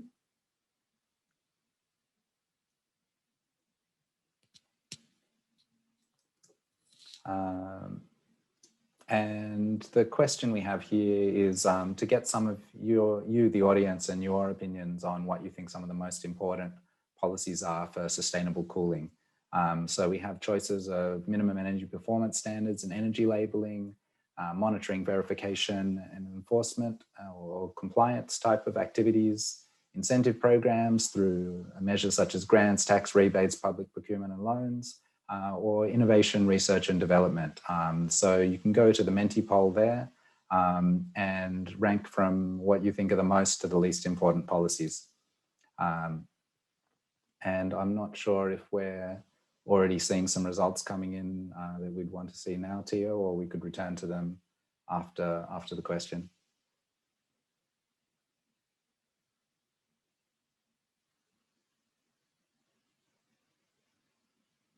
So we'll just have a look quickly now. And we can see that at the moment we have we had incentive programs in the lead there, but you can see that as the votes are coming in, this is changing, and monitoring, verification and enforcement is seen as one of the most important measures there for a moment, which of course is so essential to make sure that the policies and standards that are set actually deliver the results that they intend in reality. But we can see that minimum energy performance standards are also increasing there. And of course, it's challenging in a simple ranking tool like this to express exactly where they sit on par, and it's not going to be the way in which decision makers will make a choice on where to put efforts. But it is interesting to see the importance of the audience puts today on incentive programs and the need for some of those cash and financial incentives to drive sustainable cooling. So thanks so much for your participation, and we will be collecting these results as well. And we might just go back quickly to the PowerPoint presentation.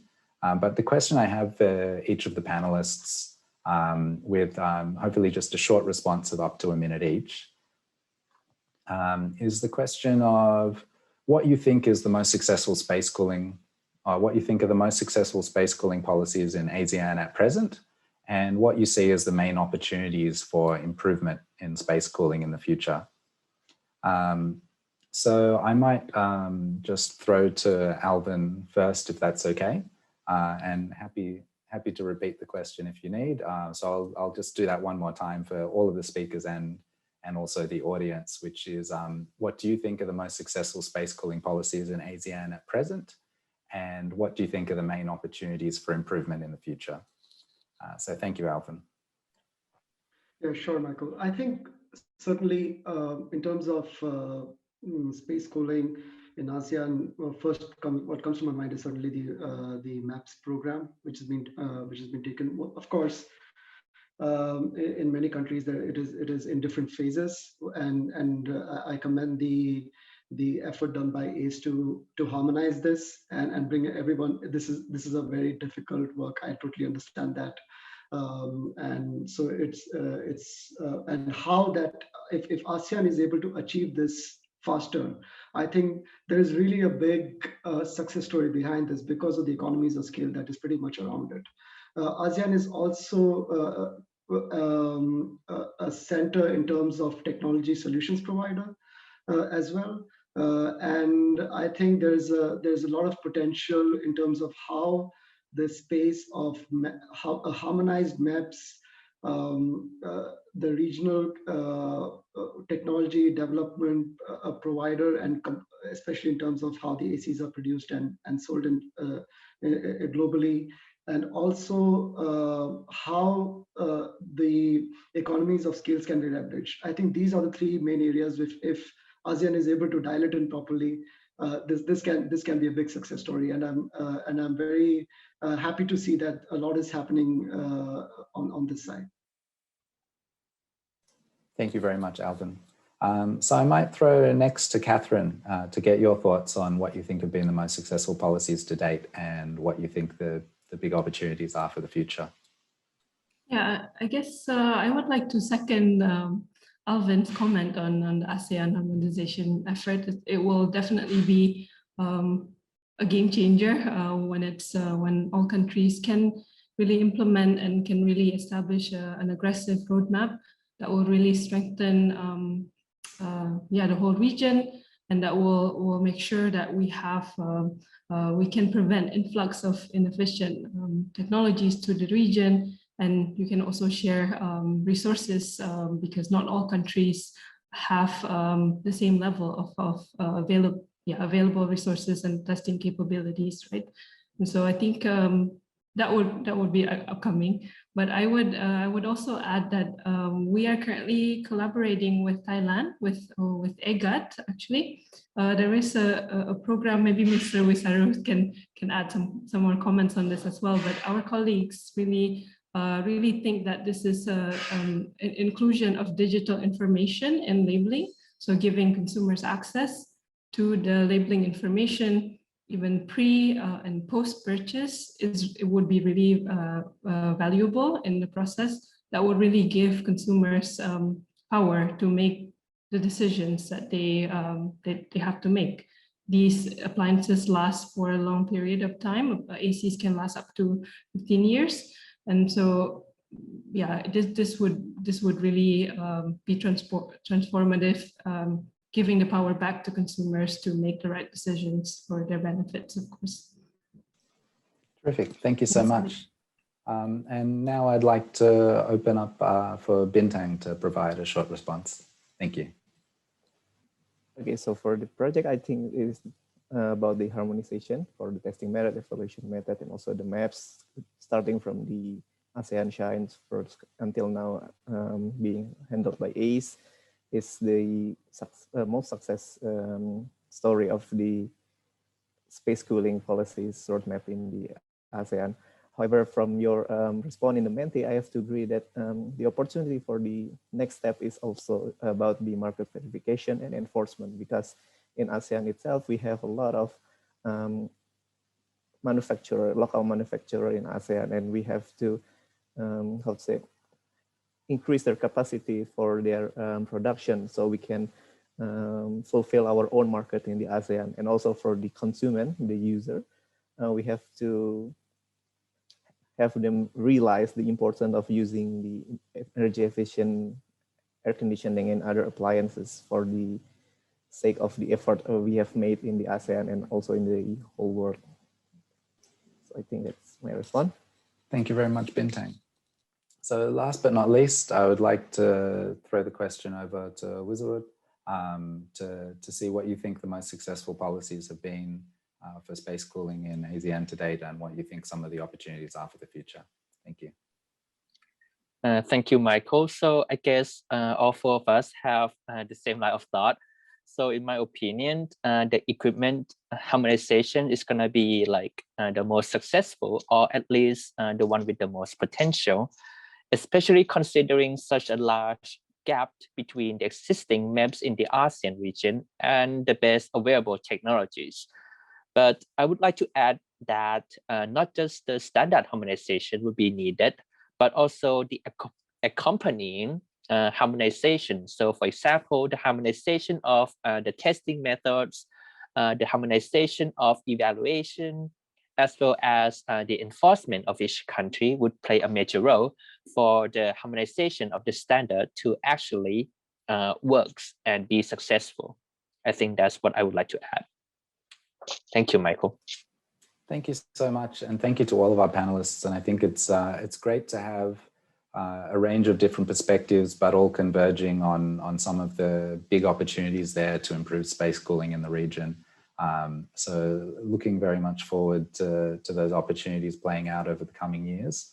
So I suppose now, in the interest of time and pushing on, I'd like to make sure we have enough time available for our next panel. So I'd like to thank all of our panelists for your presentations today, and also for your in-depth responses to the challenges and the questions that need to be answered to drive improvements in sustainable space cooling in the years ahead.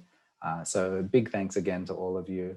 And if we can move on to the next slide, I'd now like to hand over the floor to my colleague from the ASEAN Center for Energy, Dr. Zulfikar Yurnaidi, Senior Officer at ACE, who will be moderating the second session. So over to you, Dr. Zulfikar. Thank you. Thank you very much, Mike, and good afternoon and good morning, ladies and gentlemen. So we are now in the second session for this breakout session in cooling. So in the second session, we're going to discuss more about the business models and of course the financing for the sustainable cooling. So in the first session, we have discussed more about the policy side. And we also learned from the Menti poll that was provided earlier that the issue of incentive is very important. And related to that, I do believe that the availability of financing and innovative business models, it's very important so that this sustainable cooling can really penetrate into the market. So this, again, this business model needs to be further developed and experimented and created some success cases so that the people, both the government, private sectors can see how they can stimulate both the supply and demand for the sustainable and energy efficient cooling products. So for today's session, we have four great speakers here. We have Jim from the Sustainable Development Capital. We have Han Lee, which is the Vietnam country representative from Global Green Growth Institute or GGGI. We also have Zeki, the analyst from Climate Policy Initiative or CPI Indonesia. And last but not the least, we also have Dimitris, which is the Senior Energy Efficiency Business Developer Specialist from Basel. And I think without further ado, we will just start with the first presentations. So I would like to call Jim to turn on his camera and probably to Theo to move on to Jim's presentation slides.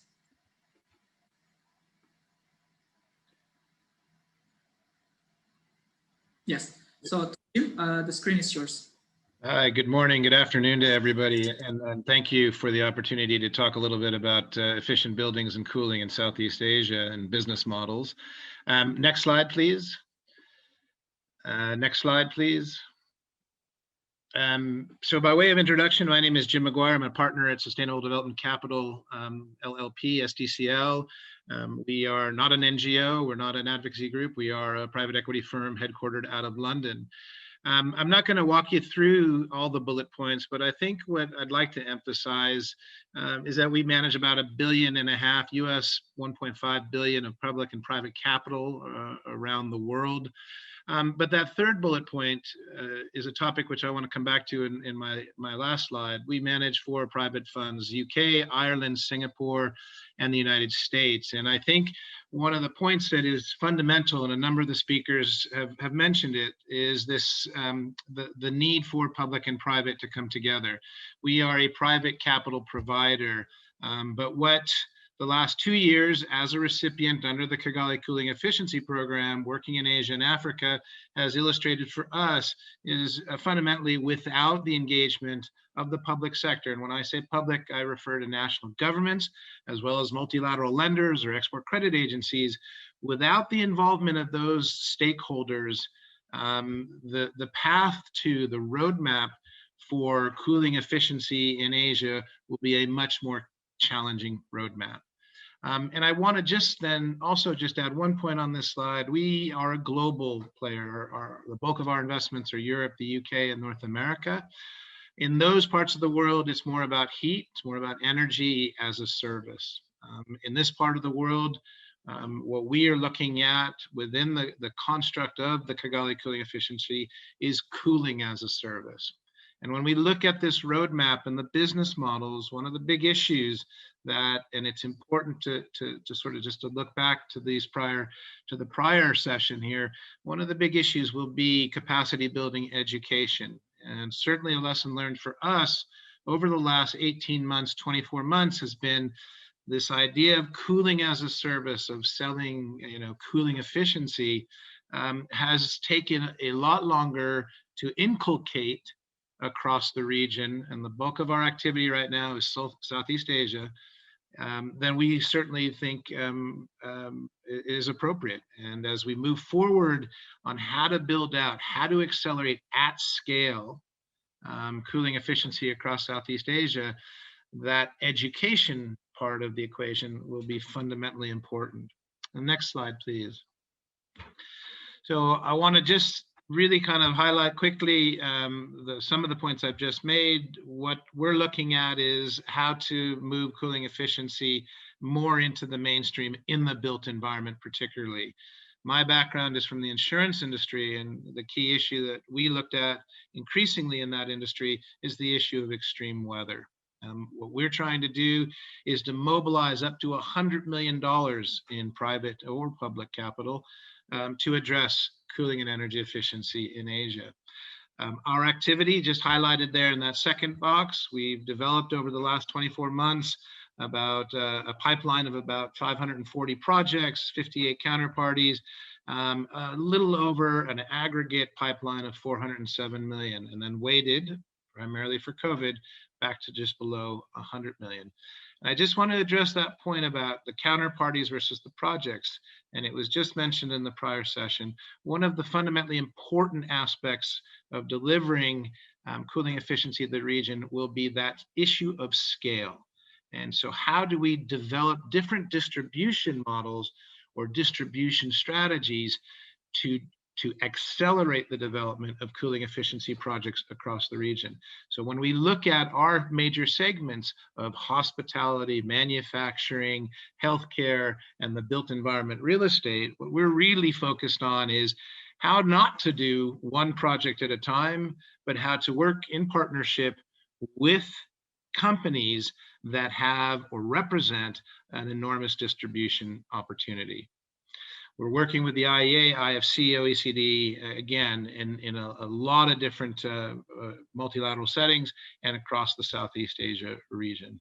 So what I would then highlight, what we were focused on initially was purely the issue of cooling efficiency. And for example, we were looking at trying to develop scale in the hospitality sector. COVID-19's impact and the erosion of asset credit quality, so the counterparty creditworthiness for us to finance again, has meant that we've had to sort of recalibrate. And what we've really now moved towards is the manufacturing and real estate sectors, even more than originally planned. But also importantly, what we've seen is the need to pivot towards a strategy which combines cooling and energy efficiency with distributed generation and distributed solar principally. And the important thing to highlight there is that within the region in Asia, what we are still seeing is that the energy and cooling and energy efficiency is nascent. It's just at its infancy. And within the region, this issue of solar is still a lot more topical. It's more tangible to asset owners. And that's something that we've got to look at is how can we educate the asset owners that getting into energy efficiency, improving, optimizing energy utilization is equally, if not more important than simply that distributed generation. But it's hard to see a chiller, and it was highlighted in that Menti poll, it's hard to see a chiller, but it's pretty easy to see panels on a roof or next to an asset. And so what I'd like to do then is just move to the next slide and just kind of highlight two case studies that I've put in here. When we talk about these roadmaps, and so roadmap number one I put there is insurance in the cooling and energy efficiency space. The fact of the matter is, throughout the discussion already today, you've heard a lot about different areas of the economy. But when we talk about cooling and energy efficiency, we're talking about the built environment, right? And what we need to do is make sure that the insurance industry is more actively involved in this discussion, because to date, they have not been as involved. And it's not for lack of initiative, because some of the early work that was done drawing a link between energy efficiency and improved safety or improved property loss control dates back to the late 90s. But where the insurance industry has not been as agile as financial services, as an example, is in drawing that link between an asset which goes through a cooling and energy efficiency retrofit, its improved loss control, and then that incentive, that discount. So where you see sustainable linked loans or green mortgages as very topical in the financial services sector today, what we're working to do is to partner with different insurance companies to try and drive a better understanding of the link between cooling and energy efficiency and a quality asset. And when we look around the region, we look at major metropolitan centers across Southeast Asia, Jakarta, Manila, and Kuala Lumpur, etc. We're looking at urbanized or increasingly urbanized areas, and we need to build fundamentally resilience into the assets, into that built environment in each of those major urban areas. So for us, one of our key aspects in terms of the model is distribution, and it's using the insurance industry as a distribution channel to deploy more cooling and energy efficiency projects. The next slide, please. What I highlighted here is roadmap number 2, and whereas roadmap number 1 is still in gestation, we're still developing that strategy. Roadmap number 2 is real. The data in front of you is real data from a series of investment grade audits that we funded under the Kigali Cooling Efficiency Program in Indonesia, in Bali. And I won't run through the numbers there, but essentially for each of the 3 projects that are cited in this little slide, we had fantastic returns. We had really positive savings, which we developed out of these investment grade audits. The energy efficiency projects made financial sense. So what happened was, as I mentioned, we had this issue of COVID-19's impact. So most of the hotels in this particular situation, 3 of them in Bali, at points in time had single-digit occupancy rates.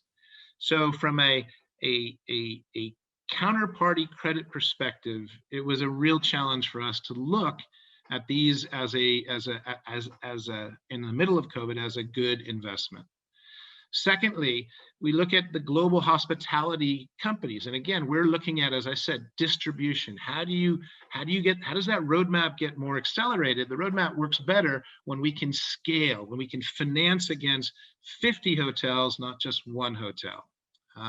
And so one of the things that's important is that brand standard issue. And in the model of the hospitality industry today, between the brands and the asset owners, is something that needs to be looked at, because the brands make representations about greenhouse gas emission savings, and they want you to go stay at their hotel because they're a green hotel.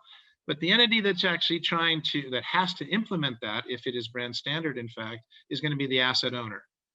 And what's clear to us in our work across Thailand, Malaysia, Indonesia, in terms of dealing with asset owners and global hospitality brands, is that there's a disconnect, right? And that's something which, again, when we look at what's needed in that roadmap, right? Third point I'd highlight was the issue, so 2 things which came out of our work was indoor air quality, which is fundamentally important, and the nexus between indoor air quality and energy efficiency, or cooling and energy efficiency, solid. COVID-19, interestingly, and perhaps counterintuitively, it took that discussion off the table because it became more about a virus than simply improving the air quality in that asset. Another thing I'd highlight is natural catastrophe risk. We look at hotels that are in and around resort areas and on the coast, etc. And one of the key things we saw was this issue of extreme weather and the importance of addressing extreme weather and resiliency within those hotels. But the last point I would like to come back to is the issue of what role do we see for national governments or for multilateral lenders? And what we really need is to go back to what I mentioned at the outset. We need to go back to a fundamental roadmap which has the public sector and the private sector deeply intertwined in trying to develop cooling and energy efficiency in Southeast Asia. Without the engagement of an IFC or an ADB or other multilateral lenders, we will not accelerate and we will not go as quickly in terms of developing cooling and energy efficiency projects as is needed. There are investors. We are an investor. We are looking at building a portfolio of cooling and energy efficiency assets financed on a cooling as a service basis, when we will absolutely need the engagement of national entities and multilateral lenders to do that, because the erosion of credit quality caused by COVID-19 has been truly significant, particularly in certain areas such as hospitality. And those are, in conclusion, sort of the two quick roadmaps I wanted to highlight. One is what we're looking at is that distribution. Secondly, in the roadmap towards hospitality is what we really need is that engagement, that public-private partnership approach. Thank you very much, and I'll stop there. Thank you very much, Jim, for the very interesting explanations on what you think about the potential innovative business model that can be applied in the Asia, especially in the Southeast Asia. Noted as well that with the experience from the financing institutions that your institutions hold and the experience you have in Europe and how in the Southeast Asia we need to further develop this cooling as a service, and especially the two roadmap or strategies that you mentioned. The first one is including the insurance industry, and the second in how to apply this cooling into the hospitality industry. Thank you very much for the insights. I will get back to you with questions in the end of the presentations, but for now I would like to invite Han Lee, which is the country representative of Vietnam in the GGGI. Which we are going to share with us about the sustainable cooling and innovative financing options in Vietnam. The screen is yours. Thank you. Thank you, Dr. Zulfikar, and good afternoon, good morning, and evening to those who dial in from different time zones. First of all, thank you very much to the organizer, the IEA and ACE, for inviting us to participate in this consultation workshop and sharing some of our experience as well as our viewpoints, and also for us to learn from a lot of the experienced panelists here. Without further ado, today I would like to speak a little bit about experience in Vietnam and some of the financing options that we are exploring. Next slide, please. But before we move on, for those who do not know about GGI, we are an intergovernmental organization headquartered based in Seoul, and seven countries in ASEAN are our members. A lot of them are founding members, including Indonesia and Vietnam. Next slide, please. And we're working with the government. So we're intergovernmental organization. We work a lot on investment and finance, but we're not an investor. And we basically work with the government to provide policy advice on how to remove barriers to investment, as well as working with the projects and also bundled projects to mobilize finance and address and provide feedback to the government on how to improve the investment environment. Next slide, please. We currently having 38 member countries, and as I mentioned before, 7 of ASEAN member countries we have strong presence in, including some of them are founding members: Thailand, Indonesia, Vietnam, and some new members like Cambodia, Myanmar, and Philippines also a founding member. Next slide, please. In Vietnam, we very much targets on greenhouse gas emission reduction, green jobs, air quality, and that lead to a lot of our activities, especially in the mitigation and energy efficiency, renewable energy sector, and that lead to our work in sustainable cooling. Next slide, please. So that is the slide that I wanted to show you, and it's very much resonates with what what our colleague Kevin mentioned earlier on, the demand, especially in Vietnam for cooling sector, will increase significantly. From 2016, there is a study done by GIZ. And if you can see in the graphic, is from 2016 to 2030, we're looking at the emission from cooling grow by 3 times. So there is a significant need to look at mitigation for the sector, and therefore the Vietnamese government has recognized the importance of sustainable cooling and incorporates this as an important mitigation measure in the updated NDC in September 2020. Next slide, please. So what is the financing barriers for sustainable cooling investments? And that is the purpose of this section, that we very much looking into why don't we see more sustainable cooling investments in Vietnam. The first that you often hear is low electricity tariffs, and hence there are low incentives. People or businesses do not have the incentives to upgrade or invest in more efficient technologies. I think Kevin in his presentation also mentioned ESCO and ESCO market.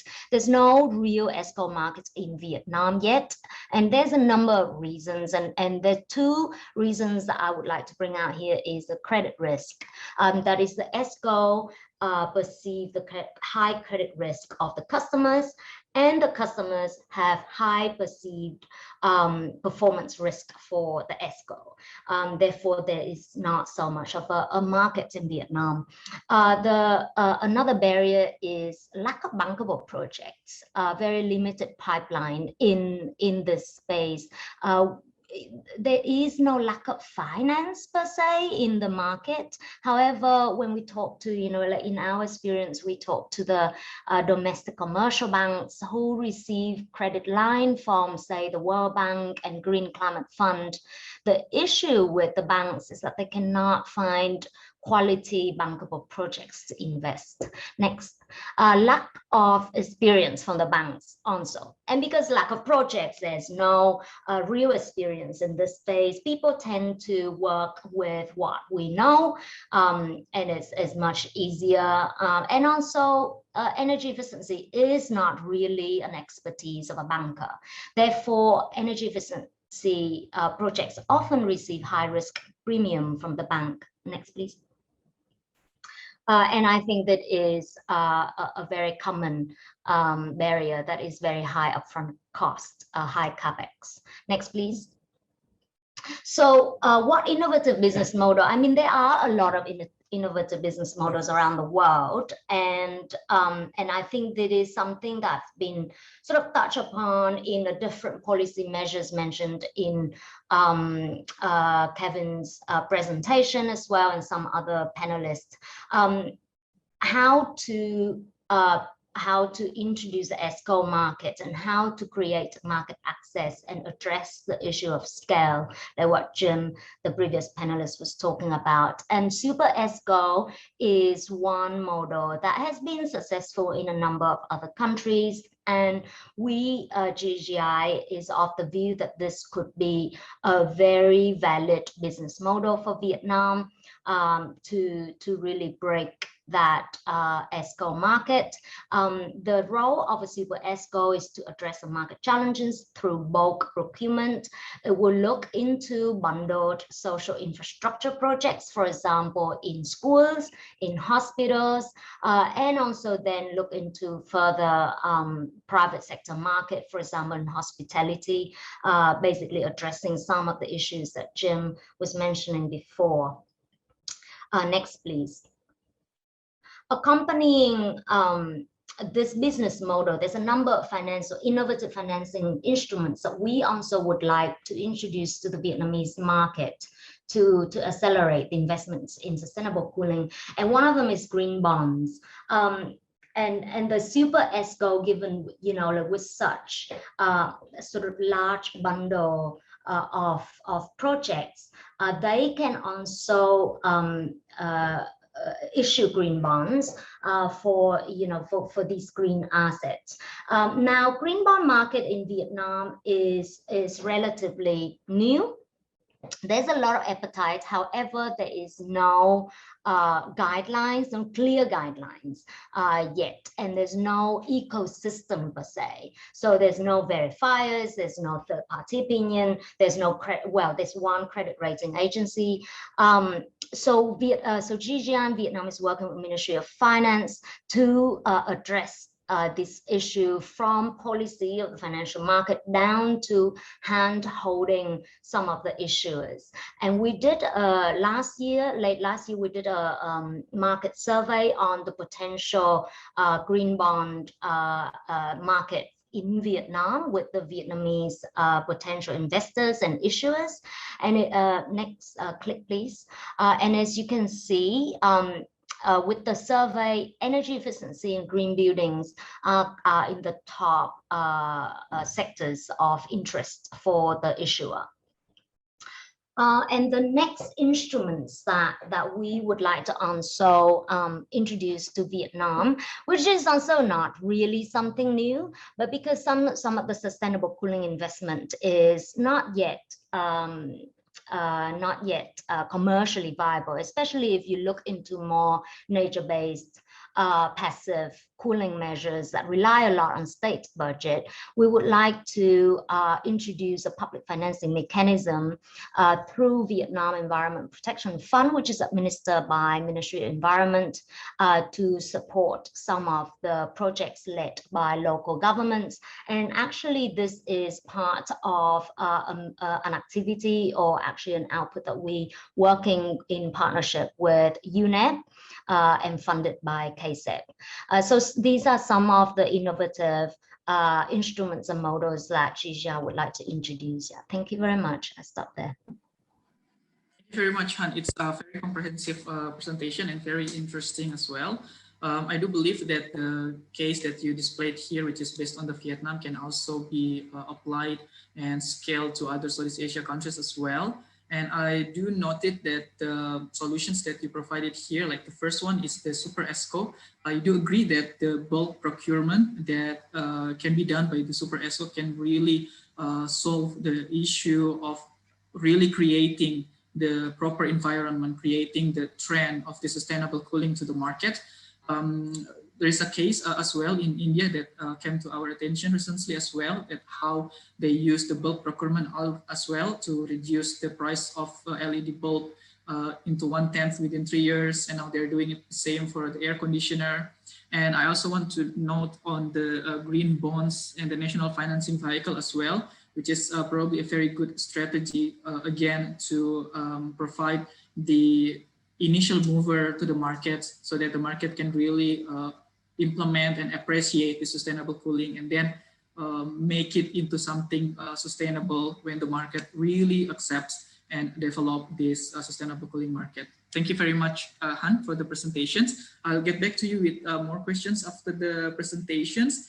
And I also would like to encourage the speakers to be active in the chat session. Also the other participants, sometimes they ask your question there. I would like to ask you to check that and provide your inputs whenever necessary, and just build a vibrant discussion in the chat while we are having this presentation moving forward. And for the next, we have Muhammad Zeki from the CPI Indonesia, which is gonna share similarly, but now it's about the viable EE business model in Indonesia. So without further ado, the screen is yours. Thank you, Zulfikar. Good afternoon and good morning, everyone. Thank you, IEA and ACE for hosting this workshop. My name is Zeki. I'm an analyst representing Climate Policy Indonesia, or CPI. CPI is an analysis and advisory organization with deep expertise in climate finance and policy. In Indonesia, we work closely with Ministry of Finance, Ministry of Energy, and financial institution to support innovative financing instrument and scaling up finance for renewable energy and energy efficiency. And today I will briefly present CPI's latest study on energy efficiency in Indonesia. My presentation today will focus in Indonesia as presented by Kevin Lane, that IEA finds that Indonesia will lead the dramatic rise in cooling consumption in Southeast Asia with a projected of 150 million of AC units installed in 2040 in Indonesia alone. And this is concerning as Indonesia have a quite high risk in lack of access to sustainable cooling. Next slide, please. So the first study from CPI is in collaboration with MASKEI, or the Indonesian Society of Energy Efficiency and Conservation. We surveyed last year facility managers and energy efficiency project developers in Indonesia on the impact of COVID-19 pandemic. From this survey, we found that half of the project developers feel that the new normal era has a positive impact because it stimulates innovation, but the other half feel that the impact is negative due to the uncertainty in the market. And the respondent also admit that the change in new normal of COVID-19 will likely to happen, and more importantly, that it will remain. And this will also bring new changes that can affect energy efficiency sector, such as the increased role of digital technology and IoT in energy efficiency, possible changes in energy efficiency business model and practices, and changes in energy efficiency for healthcare system. Next slide, please. And our second study is in collaboration with PT Sarana Multi Infrastruktur Indonesia, or PTSMI. PTSMI is a special mission vehicle under the Ministry of Finance, which is engaged in financing and preparing infrastructure project. Its latest mandate is including energy efficiency project in its eligible sectors. So this, our second study, focuses on identifying the perceived risk for lenders and facility owners in running energy efficiency project in Indonesia. And under these premises, exploring the energy efficiency business, the viable energy efficiency business model in Indonesia. And again, we did a survey, and based on our intensive survey, we identified that the perceived financial risk mostly encountered by both Indonesian clients and lenders are cost increase, payment default, perceived high investment cost, prohibitive calculation of risk and return, and changing regulation on financial markets. So there are 5 big risks mostly encountered by Indonesian clients. Next slide, please. Also, this study analyzed the implementation of the 2 main energy efficiency business model used worldwide, which are the shared saving and guaranteed saving. However, we found that the generic implementation of both model has not been successful in answering the energy efficiency business barriers in Indonesia. And in Indonesia,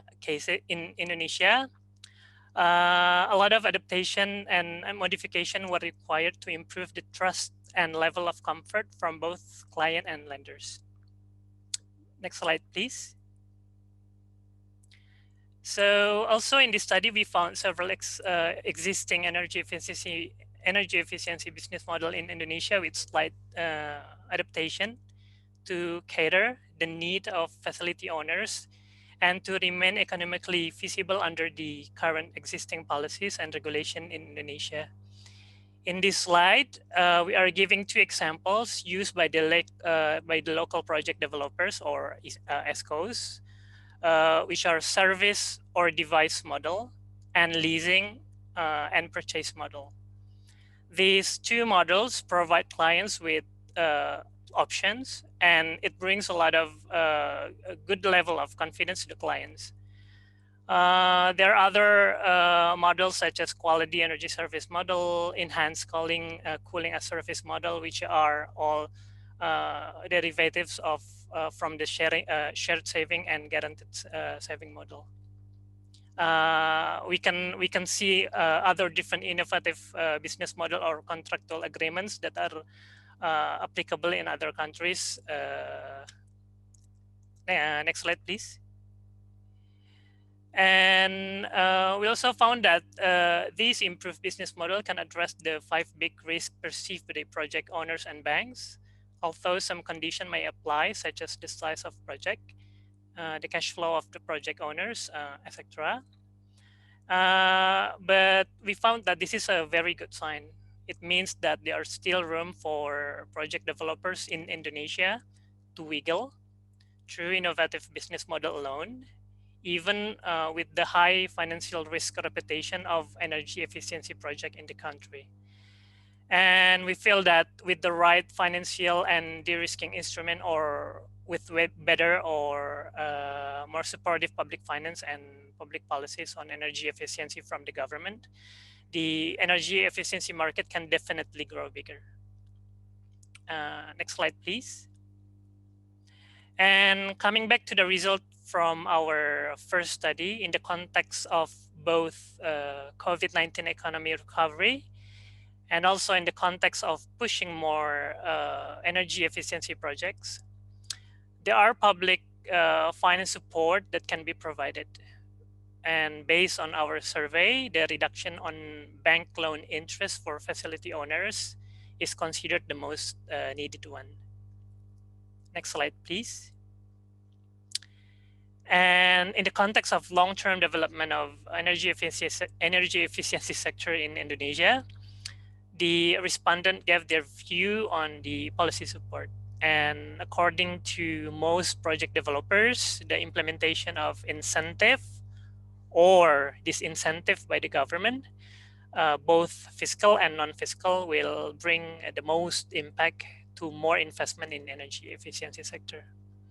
I think I will stop for now, and we can discuss more on this topic in the Q&A session. Thank you. Thank you, Zulfikar. Yes, thank you very much, Zeki, for the concise and very interesting presentation, which is also well done, which is based on the study and the survey you've done in Indonesia.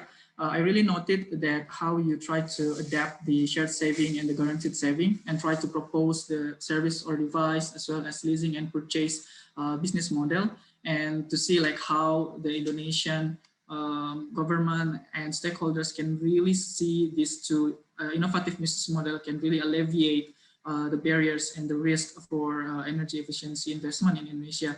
It is, we are really eager to see how we can really implement it, and maybe we can also use it as shared lessons for our sustainable cooling roadmap in ASEAN. So definitely we're gonna have more in-depth discussion with you later on. Thank you very much. And for the interest of time, I would like to call the next presentation, which is Dimitris Karamitsas, which is from the Basel Agency for Sustainable Energy, or BASE, which kind of shares about the servitization of cooling industry, or just like what mentioned by Jim in the beginning, is how to develop this cooling as a service. Dimitris, the screen is yours. Thank you very much, Zulfikar. Hello, everyone, and thank you for the EIA and ACE for inviting me to this workshop to present Cooling as a Service. So I'm Dimitris, and I work for BASE, the organization behind the Cooling as a Service initiative. So before anything else, I'll briefly share a few words on the organization I work for. So you can jump on the next slide. So BASE, which stands for the Basel Agency for Sustainable Energy, is a non-for-profit foundation based in Switzerland, founded about 20 years ago by the Swiss government, and we are a special partner from the UN Environment Programme. So for the past 20 years, our expertise has really been on developing financial mechanisms and business models to accelerate investments into sustainable solutions to tackle climate change. So really, we work with a variety of players and act as a bridge between the public and the private sector. And some of our partners include, for instance, multilateral development banks, national banks, financial institutions, development agencies, and philanthropic organizations. So you can jump to the next slide. So before jumping into the core of the topic, let me take a step back and explain why we focus on the cooling industry. And I realize many of the people present on the call are aware of these figures, but we see that today cooling represents about 10% of worldwide energy consumption. and this is estimated to triple in the next 30 years. Now, this, of course, represents a huge investment opportunity of approximately 6.9 trillion US dollars over the next 30 years, but it is also a huge climate risk. So we see that businesses around the world engage with technologies which are on average 40 to 60% less energy efficient than the best systems available in their respective markets. Now, this is happening because of strong customer market barriers, also mentioned by James, Miss Han, and Mohamed earlier as well, which we can summarize as first, the higher upfront cost of purchase. Second, customers usually have a lack of trust in the performance associated with these new technologies. Third, all of these businesses have their own investment priorities. And fourth, maintenance and spare parts of new technologies are typically seen as a business risk. So if we jump to the next slide. To tackle these challenges, at BASE, we saw really a strong opportunity to bring the model of servitization in the cooling industry, and hence started the Cooling as a Service initiative, which is a project in partnership with the Kigali Cooling Efficiency Program to mainstream the model in the markets. Back in 2019, we actually presented the model to the Global Innovation Lab for Climate Finance, which following a process of more than 200 cases, chose and endorsed cooling as a service as one of the most innovative, actionable, and scalable climate financial instruments. So what is really cooling as a service, and James also mentioned this, it's a shift from selling an equipment to selling a service. And we see really that is a business that aligns the profits, the people, and the planet.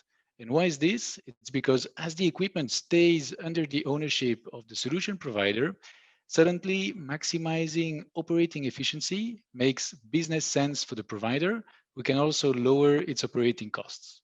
It also enables a system thinking approach, which enables lower lifecycle costs for the provider, and it maximizes reutilization of the equipment and reuse of components through modular designs, which also therefore minimizes the risk of stranded assets. And it also encourages providers to keep innovating also for existing customers. All in all, Cooling as a Service is a model that incentivizes a design and selection of solution based on long-term thinking, which also incentivizes a circular economy. Here, it's important to mention that we see the model really different as the energy savings contracts, whereby these are contracts that are signed with agreed upfront saving estimations, which very often may lead to frictions between the provider and the end user, and it doesn't really incentivize long-term performance gains. So if we jump to the next slide, this is a slide we typically like to show to investors because servitization is not new. Servitization has been applied to a variety of equipment industries, and it's really a growing trend. So an industry we like to compare cooling as a service with is solar PPAs, especially because as well, they go hand in hand, as does also heating as a service or lighting as a service and compressed air as a service, because they can be powered by solar panels in a similar business model. So if we jump to the next slide. So with gas, what are the benefits for the key actors? And some of these benefits were underlined also in the previous conversations. For the end users, these are no capital expenditures upfront, enough balanced service, a full transfer of performance risk, a full outsourcing of cooling services, and customers that can focus really onto their core business. For technology providers, they can increase the demand and deployment of most efficient technologies. They can benefit from predictable and continuous revenue streams, and they can bring additional value by selling outcome instead of selling equipment and spare parts. And importantly, for banks and investors, they have the opportunity to place green funding. They invest into assets which generate cash flows. They can engage with green projects, and they have really the opportunity to become the front runners to finance servitization models, which are really a growing new trend. So if we jump to the last slide. So at BASE, where have we been active on cooling as a service? We really acted on 4 pillars. First, which is very important, we decided to grow this Cooling as a Service Alliance, which today is actually more than 60 members, not 50. And this is combined also to what James was saying, the importance of growing capacity, growing awareness of this model across regions and industries. Secondly, we developed the standardized tools, which are the cooling as a service contracts, the pricing models, the financial structures, and also the documentation, which we saw very valuable for end customers to understand what is cooling as a service and what is the opportunity behind. And thirdly, we did that in combination with pilot projects across geographies and industries to really stress test the model and see if it does bring as much value to the different stakeholders across these different applications. And fourthly, we did a lot of work in raising awareness on the model. So initially we were doing matchmaking events, but eventually we had, of course, to shift to a lot more digital presence. So doing webinars, case studies, but also a global CAS e-summit, which was a whole day event on a virtual platform, which actually the content was recorded and still is available for people to go and educate and listen to investors, end users, and solution providers that have been implementing the model. So, and I cannot stress more what James was saying is as scale happens, which is really key for this model, it will also bring competition within the markets, which are really key also for making the offering more appealing for end users. So there you go. This closes my presentation, and many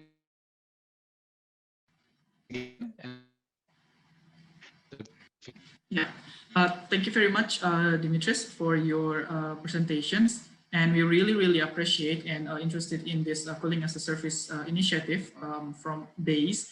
And we've quickly learned from your presentation on how this cooling as a service can basically change the paradigm of how people see this sustainable cooling, not only as equipment, but also as a service, which can provide a better economic environment for the sustainable cooling implementation in the future.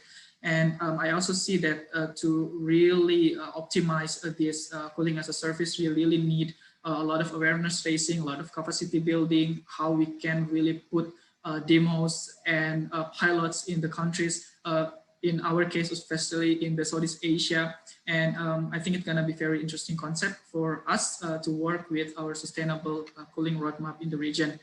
Thank you very much. And we are going to move to the discussion session with whatever time we have left. But before that, I would like to request Theo to pull up the Menti poll so that the audiences can work on it while we have short discussions with our panelists.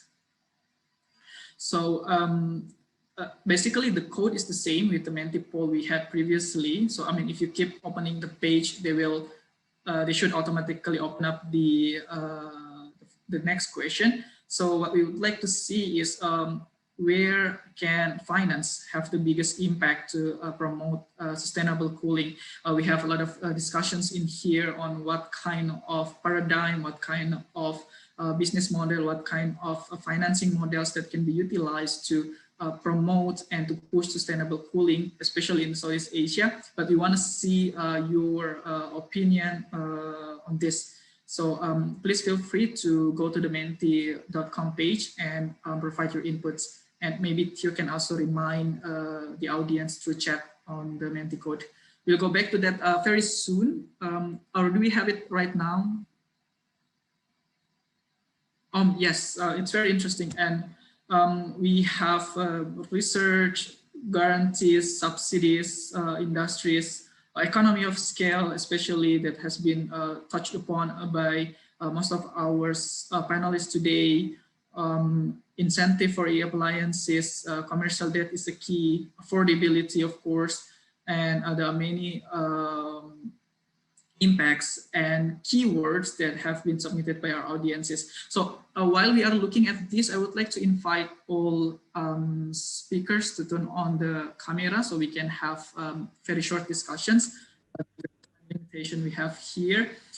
Basically, I'm gonna have like very similar questions to all of you, and you have bring to us some of the champions of the sustainable cooling finance business model paradigms. And basically, as you know, in our activity, and this is the first of the activities, we want to know the best sustainable cooling financing model that can be applied, especially in the Southeast Asia. So the question would be, what do you think will be the best case of financing for sustainable cooling, which is applicable especially to Southeast Asian countries? And probably very short, 1-2 minutes, just to push the nails in the coffin. And I would like to ask probably to Muhammad Zeki first. Okay. So I think from CPI point of view, looking at the state of cooling in Indonesia, as I mentioned in my presentation, public finance can be used in so many different ways to increase the confidence of project owners and lenders in sustainable cooling. It can be used in the form of both fiscal and non-fiscal, for example, capacity building to financial institution, subsidy to interest rate for EU project, guarantee for certain project size, rebates, import duty reduction, etc. The option is diverse. And as for best practice, what we have found at the moment, I can only speak in the case of Indonesia at the moment. The government is really helping with the project pipeline readiness through funding IGA, which is very effective. It helps cutting down the cost and the process time for due diligence by financial institution that will give the financing to the project. Thank you. Thank you very much for the concise answer from your side. Next, I would like to ask the similar question to Han Lee. What do you think the experience from Vietnam can be scaled to the Southeast Asia? Yeah, thank you. Actually, I think in addition to a number of the financing options that I already presented, there was one more thing that I think was quite interesting is in the presentation earlier on about the cost of the appliance over the whole lifetime, and actually it's cheaper for the more efficient appliance. And I think if that information is at the point of purchase for the consumers, I think that would be the best use of the information, and that is the consumer's dollars gonna vote for the best sustainable cooling option. And I think that's really worth for consideration as a policy to advertise that at the point of purchase, in addition to other large scale financing options that we have talked about. Yes, very interesting. So we don't only think about the big public money, but also in how the commercial sectors can really blooming with the sustainable cooling. And next, I would like to ask Dimitris for the very similar question, please. Sure, absolutely. One point that was already mentioned, which I think is key, is the opportunity to design guarantee funds to de-risk such projects. Whether we're looking at servitization contracts or other contracts, there is a big risk perceived from the banking industry, and having the opportunity to de-risk those and to offer basically debt or basically funds which are more accessible for solution providers to provide these innovative business models, I think is key.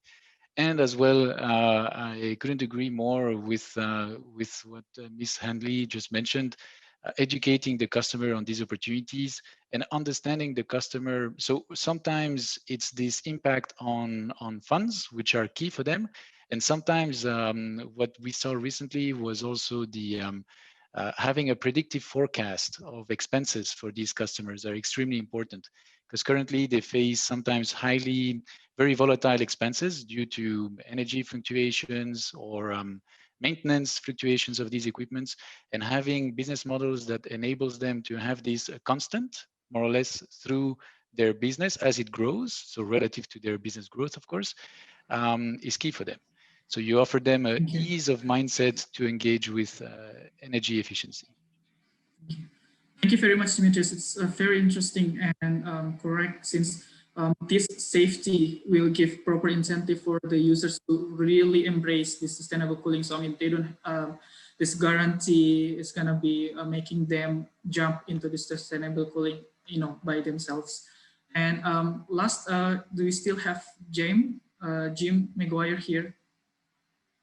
I think so. I would just echo and or reinforce Dimitris's comments. I think you know, when I made reference to public sector, I should have qualified it.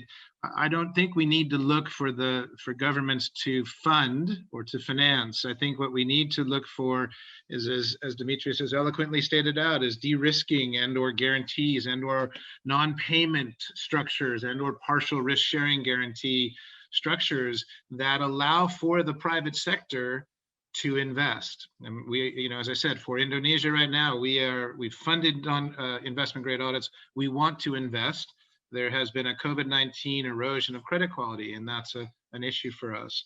So the more that the public sector can support, whether it's the capacity training or in terms of these financial guarantees or these financial risk management instruments, I think the more you'll see capital, private capital, mobilized, and that can be at an ESCO level, at a host level, or as, you know, someone like Sustainable Development Capital, we are an investor in these types of projects.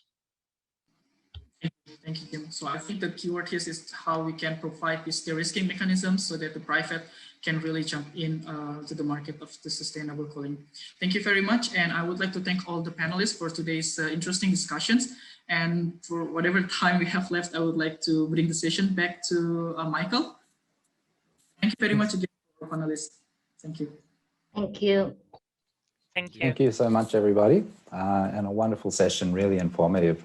So I'll keep this very short, and then we'll be throwing back to the main plenary session for the final presentations and summaries of what happened in the other session as well. But I think it's important just to quickly cover off on the types of discussions we've had today.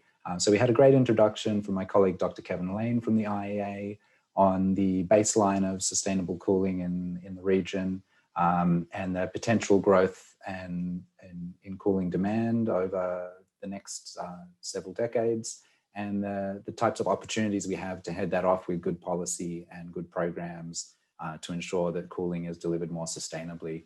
The first panel discussion, we had some excellent overview from Alvin Jose from Sustainable Energy for All, and providing that socioeconomic lens to the challenge of cooling and the potential scenarios and the growth we'll see there. Mr. Wisarut Metasid from the Thai Department of Alternative Energy Development and Efficiency provided a really good example of the range of policy tools required to deliver sustainable tooling, from standards, labeling, building codes, through to incentive programs, and a great example there. And then Catherine Hassan from CLASP provided a good overview of the state of cooling policy development in the region to date for ACs and fans, and also some of the work on harmonization. We then had a good dive into some of the details of the harmonization of cooling seasonal performance factors and other metrics for testing and compliance programs from my colleague Bintang Widana from the ASEAN Center for Energy. So a fantastic panel discussion there on the policies and programs and some of the core focal points there.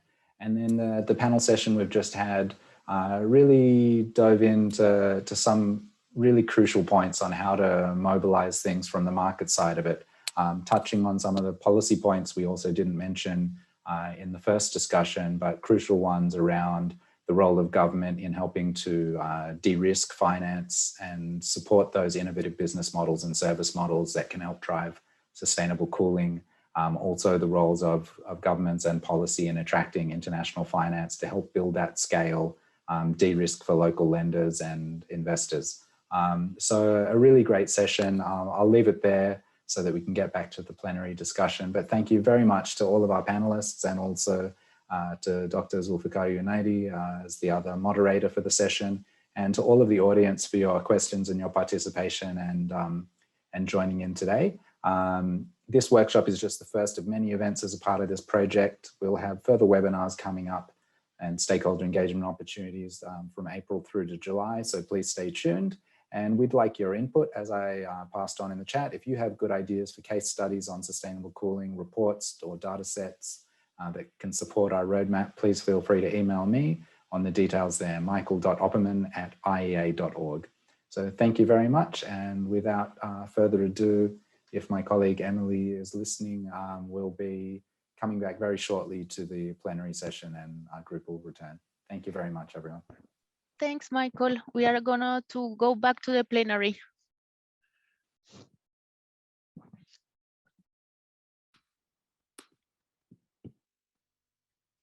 Thank you very much, Michael, Dr. Zulfikar, Dr. Ian, and Maxine for a really interactive discussion in both rooms. Ladies and gentlemen, we will now rejoin the breakout session summary. Please join me in welcoming Septia Buntara Supendi. He is the manager of the renewable energy and energy efficiency from ACE, and also Maxine Jordan. She is the energy analyst from the International Energy Agency. Thank you, Nela, for the introduction. Ladies and gentlemen, we had a terrific discussion in the breakout group on the cooling roadmap.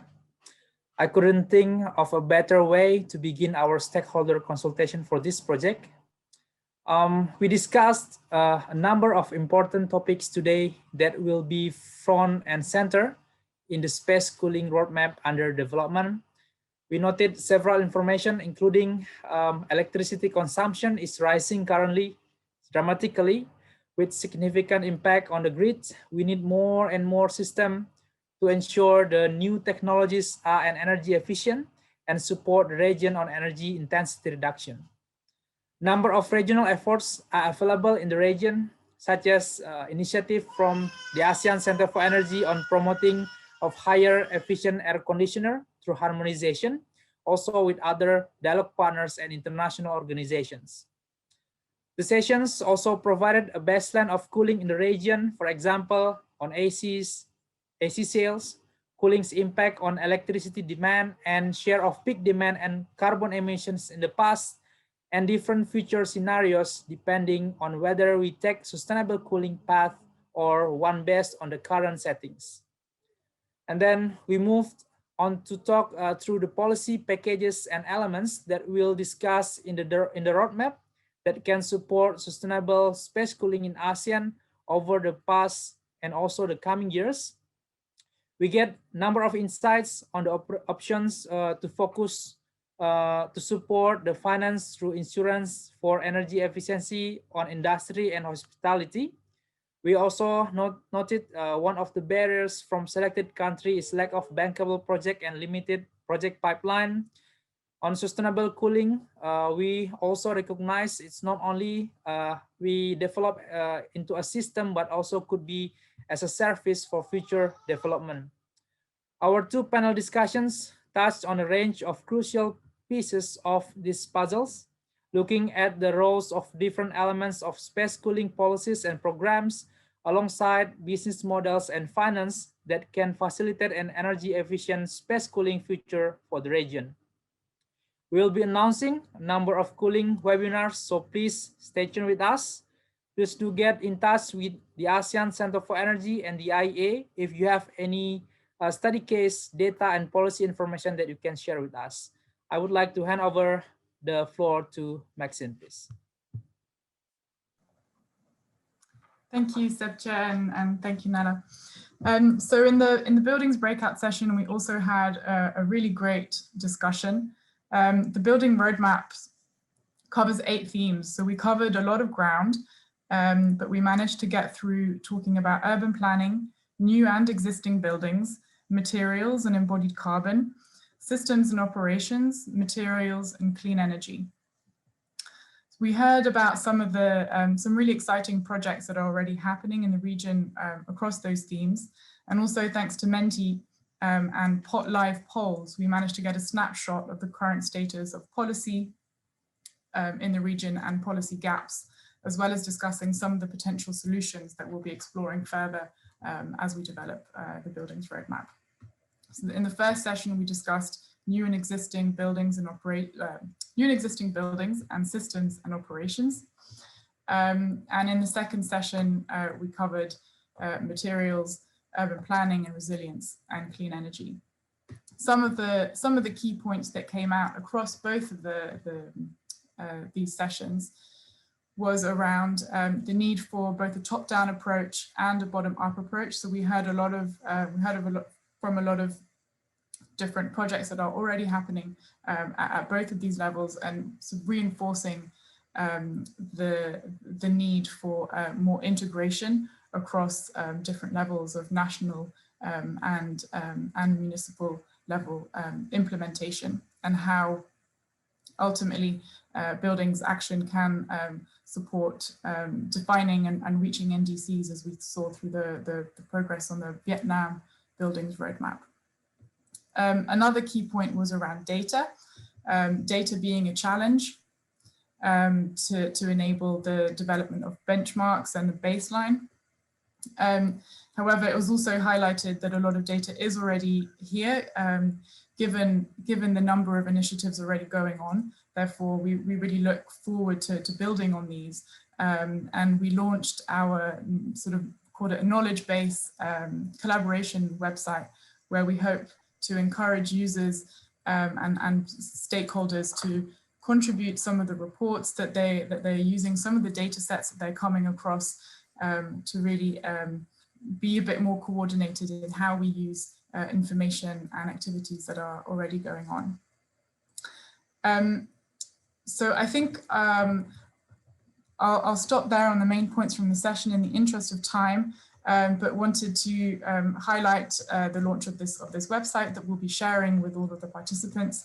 And we also launched a survey to gather additional data and additional insights into, again, the current status of policy, and just diving a little bit deeper into the topics that we talked about today. We'll also be following up with a number of buildings webinars as for cooling, so we really are looking forward to keeping this conversation going, as this is just the beginning. So thank you again to all of our excellent speakers and to our audience for sharing their insights and getting this work off the ground. So thank you. I'll hand back now to Nella.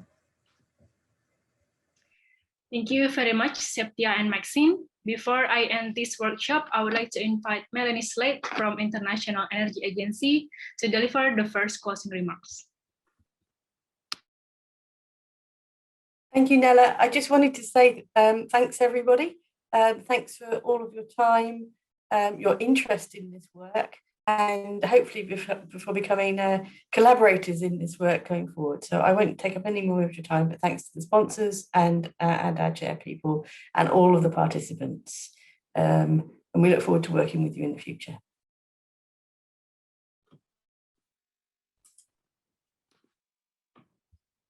Thank you very much, Melanie. For the second closing remarks, now I would like to turn over the microphone to Marigel de Sagon. She is the head of Energy and Minerals Division from the ASEAN Secretariat. Hi, thank you, Nella.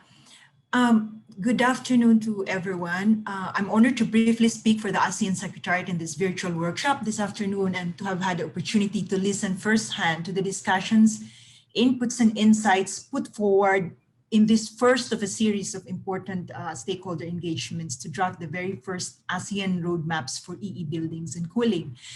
As mentioned earlier during the opening, these drafts will be considered by ASEAN member states as the region works to achieve the ambitious targets set forth in the ASEAN's Energy Sectoral Work Plan, which we commonly call APAYEC. The ASEAN Secretariat joins in thanking our speakers, experts, moderators, organizers, and all stakeholders who have actively participated this afternoon, and those who will continue to engage with us going forward as ASEAN threshes out the draft roadmaps further. We acknowledge, of course, the participation of the 10 ASEAN member states, led today by Thailand, Dr. Pongpan as the able chair of the ECSSN, and Brunei Darussalam, Mr. Abdul Salam, who is hosting this week's series of EEs and CSSN meetings. We thank the audience and stakeholders all over the region and beyond who have taken time to be with us today. And we hope that we will continue to capture your interest and support. And of course, by saying that, to continue to engage with the surveys and also the requests for information that IEA and ACE have been mentioning earlier. we would also want to express once again our collective appreciation from the ASEAN Secretariat's end towards the Australian government, earlier represented by Mr. Adrian Gilbert from the Australian mission, and who we have also worked with along with his team to get this project started with IEA. The Australian government has consistently supported ASEAN economic community building, and this is the 4th project on energy that AADCP has supported consistently and without much fanfare, and which also happens to be supportive of ASEAN's collective goals relating to greener recovery from the pandemic. Huge appreciation also goes to IEA, especially Ms. Melanie Slade and Emily's team for this specific project. And we, of course, depend on IEA for the primary delivery of this project. And it's a collaboration with ACE, our ASEAN Center for Energy colleagues, who have been instrumental in helping convene today's workshop and moving this also forward in the succeeding stakeholder engagements. We hope everyone will continue to be engaged and through April to June this year. And the aim is for us to have a sufficiently firm draft by September that would have heard the widest set of stakeholders and that would help guide ASEAN's cooperation towards greater efficiency in cooling, building, and even in construction sectors. This afternoon impressed upon me the breadth of cross-sectoral, both horizontal and vertical engagements that are needed to get these roadmaps through and to get them actually implemented. And all in the service of our common interests and the undeniable imperative for sustainable energy transitions in our region and every corner of the globe. Once again, thank you and have a good day or afternoon or evening to all. Back to you, Nella. Thank you very much, Mary. Next, I would like to invite Dr. Pongpan Farasayan to give the last closing remarks. He is the chair of the Energy Efficiency and Conservation Subsector Network from Thailand. Thank you, Nella. Good afternoon to you all once again. With the end of the workshop, on behalf of the Department of Alternative Energy Development and Efficiency, Thailand as a ENC SSN coordinator, I believe that we all have discussed and deliberate on various aspects of the roadmap on energy efficiency, on energy efficient in building and cooling. I also would like to thank our panelists and moderator, IEA colleague in both breakout session and both plenary session for your expertise and case study. Thank you all participants for your attending and thanks for coming out in number. I hope you get some useful information, ideas, recommendations back home. Last but not least, this workshop cannot happen and wonderfully succeed without such a great collaboration between Australian Mission to ASEAN, IEA, ASEAN Secretariat, ACE, and the host country, Brunei Darussalam. I would like to take this opportunity to express my sincere appreciation to all of you for your hard work, and we look forward to the coming activities, recommendation, and roadmap of both building and cooling under this project. I wish all of you a pleasant day and stay safe. Thank you very much. Thank you very much, everyone. Ladies and gentlemen, that wraps up our workshop for today. On behalf of the organizer of this workshop, thank you all for making time in your busy schedules to join us here this afternoon. I wish everyone here a pleasant day and evening. Bye-bye.